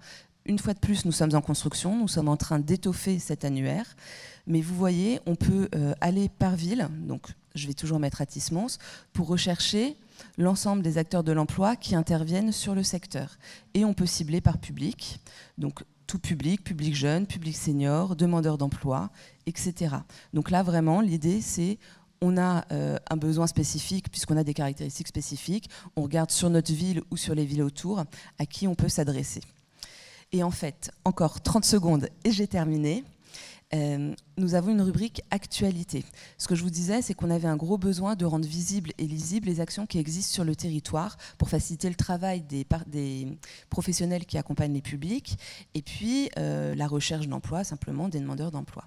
Donc là, on a un carrousel avec 8 actualités qui apparaissent, donc à la fois des choses qui sont de l'ordre de l'événement, de l'agenda, et puis également quelques articles de fond. Et tout ça, on les retrouve dans la rubrique tous les articles, mais surtout ce que je vais vous montrer, c'était la rubrique événements à venir qui constitue aujourd'hui un véritable agenda des événements emploi sur le territoire qui se présente de la sorte. L'enjeu vraiment pour la vitrine, c'est qu'elle soit au maximum appropriée. On est en train d'y travailler, ce qui permettra de recenser au mieux et les partenaires et les événements. Je vous remercie. Merci beaucoup, Ambline. On va remonter sur la scène pour la partie questions.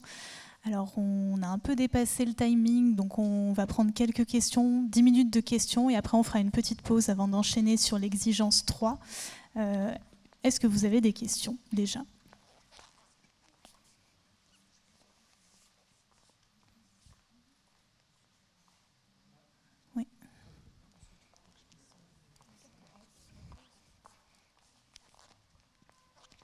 Oui, alors j'ai 3 questions. La première sur l'habitat.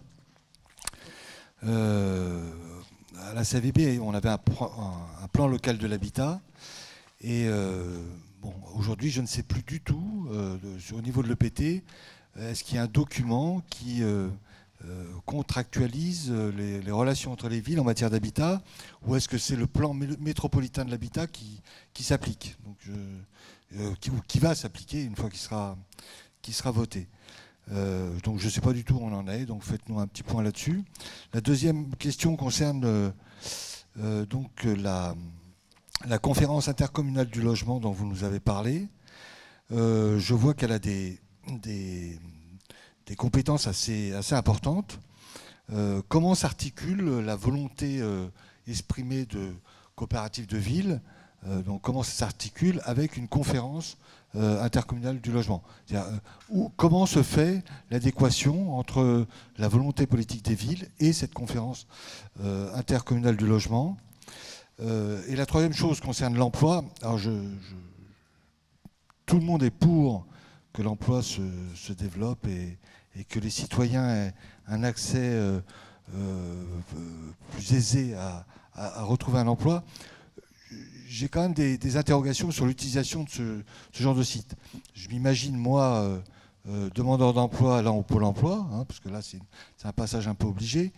Je pense que j'accentuerais beaucoup ma recherche d'emploi autour du Pôle emploi, autour du site de Pôle emploi, plus aujourd'hui les différents sites qui nous sont proposés. Donc, est-ce que juste sur cette partie-là, pas sur la partie analyse qui est intéressante, mais sur la partie recherche d'emploi, est-ce que c'est un nouveau site en plus pour les demandeurs d'emploi, et quelle est la valeur ajoutée proposée par ce site pour eux?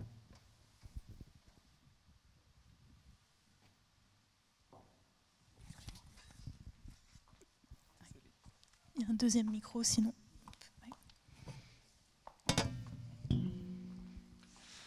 Alors, pour la première question concernant les PLH ou PLHI qui peuvent exister au niveau des communes, ces documents, la position elle est relativement claire. Ces documents qui ont été adoptés par les anciennes intercos ou par les communes sont toujours d'actualité jusqu'à ce que le PMHH soit adopté. Voilà. Après, si je vais un petit peu plus loin dans la réflexion, dans ces documents, il y a notamment la question du SLS, l'exonération SLS dans certaines zones pour favoriser la mixité sociale.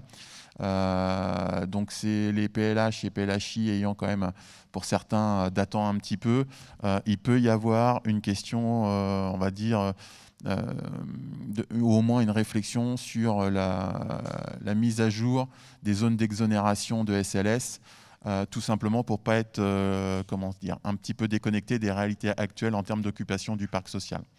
Donc, dans le cadre des... Et là, je vais faire le lien avec les travaux de la conférence intercommunale du logement dans le volet de l'année à venir, probablement. Il est prévu de travailler sur, effectivement, l'occupation du parc social et un référentiel de communes. Donc, c'est un peu ce qui est réalisé dans le cadre des PLH ou PLHI pour définir les zones SLS. Donc, on pourrait éventuellement... mais ça, c'est à voir avec bien sûr la direction et l'ensemble des élus et des exécutifs. Imaginez une mise à jour de ces zones d'exonération suivant le nouveau référentiel de communes qui pourrait être établi dans le cadre des travaux de la CIL. Voilà. Après, voilà, c'est un sujet sur ces secteurs-là. Mais les PLH et PLHI restent d'actualité jusqu'à ce que le PMHH soit adopté. Ensuite, les travaux de la CIL et le lien qu'il peut y avoir entre ce volet intercommunal et on va dire le côté communal des choses. Ce qu'il faut bien replacer, c'est que les travaux de la CIL aujourd'hui sont au niveau du diagnostic partagé. L'idée, c'est d'obtenir un diagnostic partagé pour la fin de l'année.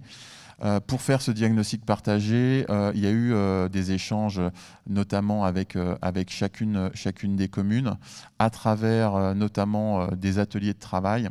Alors, on a commencé au printemps dernier sur des ateliers qu'on appelait territoriaux, qui réunissaient uniquement les représentants des villes pour effectivement dégager les priorités des communes suivant leurs caractéristiques propres. Il y avait 3 groupes de communes, des communes fortement impactées par la question NPNRU avec un fort taux de QPV, des communes ayant juste, globalement, je synthétise un petit peu, un fort taux de logement social, et des communes, 3e groupe, avec un taux de logement social inférieur on va dire, au cadre réglementaire et avec aucun QPV. Et donc, ça a permis de dégager les priorités, on va dire, de communes ayant des caractéristiques similaires.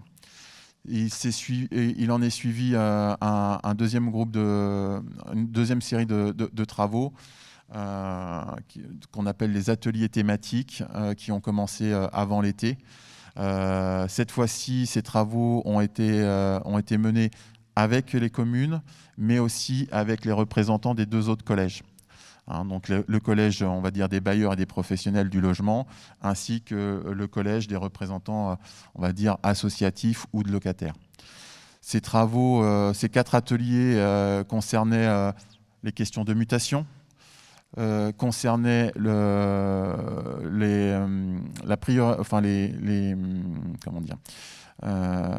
les critères de priorité des ménages potentiellement prioritaires, et un 3e atelier, le repérage et l'accompagnement des publics en difficulté, et enfin un 4e atelier qui lui, était sur la question de la gestion des outils de la demande.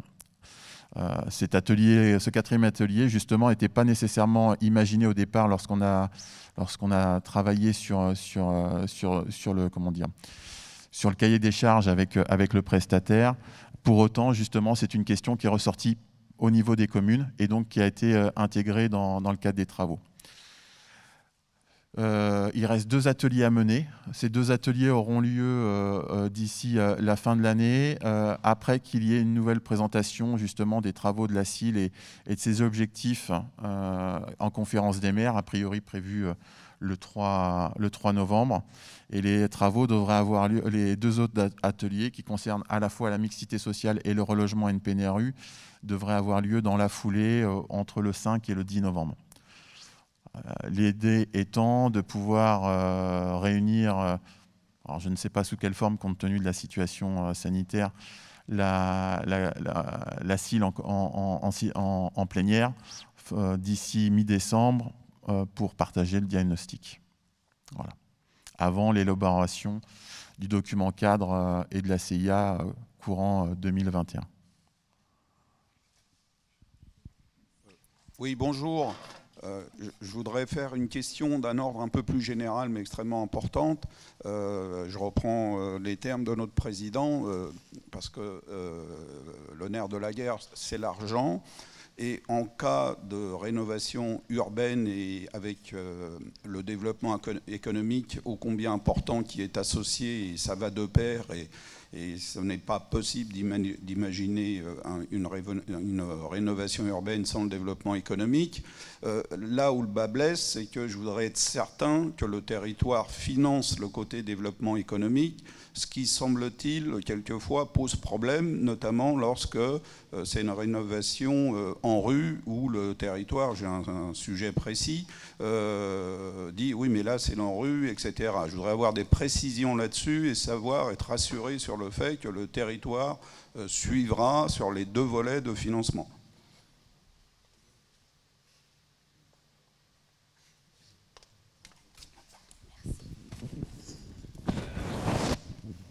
Monsieur le prêtre va répondre. Ça marche, merci. Vaste sujet que nous abordons là, la question du logement et la question de la rénovation urbaine plus généralement. Ce que nous avons voulu faire aujourd'hui, c'est vous montrer l'état des lieux. Concernant la conférence intercommunale du logement, je vous donne une petite précision. C'est presque 18 mois de travail mené avec chacune des communes. C'est une exigence que j'avais mise sur la table, notamment avec le service de l'État. Parce que je ne veux pas me lancer. C'est facile d'avoir des formules. Je peux vous donner 2 chiffres. Il y a 700 000 demandeurs de logement dans la région métropole. Et il y en a quelques dizaines de mille, 70 000 à peu près, sur le secteur de notre territoire. On ne s'en sortira pas si on regarde ça. J'ai la particularité d'avoir travaillé avec d'autres au niveau de la métropole de Paris sur la problématique du logement. Je sais ce qui était en capacité d'avancer dans la diversité politique, d'ailleurs je le souligne, et à l'impulsion de vice-présidents de la métropole qui n'ont pas du tout ma couleur politique, mais je sais aussi ce qui nous a mis en échec. Je crois qu'il y a une méconnaissance réelle de la situation, une méconnaissance réelle des responsabilités que nous avons. Voilà. Mais je trouve que la manière dont les services ont proposé ça, c'est aussi regarder la réalité objective. Quand vous avez des dizaines de milliers de salariés aujourd'hui de notre territoire qui n'ont pas les moyens de se loger, c'est une problématique qui n'est pas seulement communale.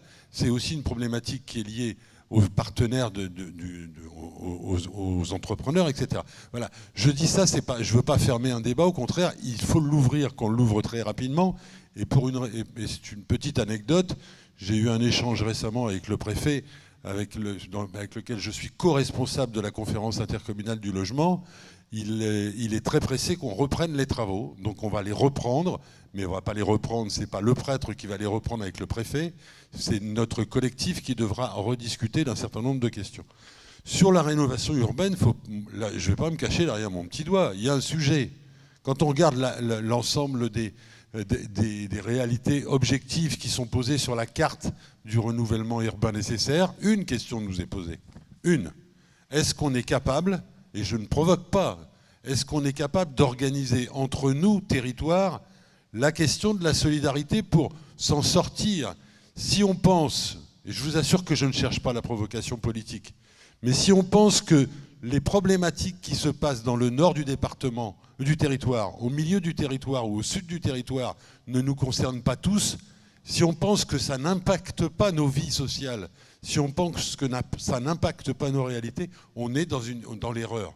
Donc il faudra bien qu'on réussisse à travailler, à organiser des solidarités économiques et financières. Mais, il y a un mais, l'ANRU a une responsabilité considérable. L'ANRU, c'est des financements massifs qui sont, d'ailleurs, je vous le rappelle quand même, c'est toujours très rigolo, mais 85% du financement de l'ANRU, ce n'est pas l'État, et pourtant l'État veut décider. Je rappelle, c'est quand même ce qui est payé par les salariés et par les entrepreneurs dans le cadre qui n'est plus le 1% logement, mais le 0,60 et quelque chose %. Voilà, c'est pas un sujet de polémique, c'est un sujet que nous devons prendre très au sérieux et auquel nous devons nous attaquer pour sortir d'une spirale où vous avez des hommes et des femmes qui dorment dans des voitures alors que le lendemain matin, ils vont au boulot. C'est une réalité. Voilà. Après, il y a des partenaires. Moi, j'ai rencontré récemment Action Logement dans des réunions très sérieuses. On peut avoir ensemble des objectifs de travail. Il faut qu'on les mette sur la table, qu'on les partage et qu'on avance. Sur la question de l'emploi et la question de la vitrine, juste 2 mots. L'objet, c'est pas de... D'abord, il faut saluer ce que vous avez perçu, je l'espère, c'est qu'il y a déjà un travail considérable mené dans chacune des communes. Considérable. Mais l'objet, c'est de chercher à identifier le possible emploi qui peut se créer. Et c'est pour ça qu'autour de la table, on a commencé par mettre les acteurs économiques. On a signé un manifeste, on va vous en parler après. On a plusieurs centaines d'acteurs économiques qui s'engagent dans un partenariat avec le territoire sur cette problématique. Mais c'est aussi créer les conditions d'être en meilleure connaissance de ce qui est nécessaire pour faire bouger la problématique de l'emploi. Je prends un seul exemple, je me plais à le répéter de manière systématique. Aujourd'hui, dans notre territoire, en fonction de ses particularités, si on parle d'aéronautique, si on parle du mine, si on parle de gros secteurs économiques, il faut à minima que tous les jeunes qui veulent rentrer là-dedans soient bilingues. Ce n'est pas le cas. Est-ce que c'est un chantier de travail que nous devons mener? J'en ai la conviction. Mais j'ai aussi la conviction qu'il faut aller montrer ce que sont les métiers et les métiers à disposition sur notre territoire. Alors, avant la crise, je suis très prudent parce qu'on avait engagé un chantier considérable avec notamment ADP et Air France.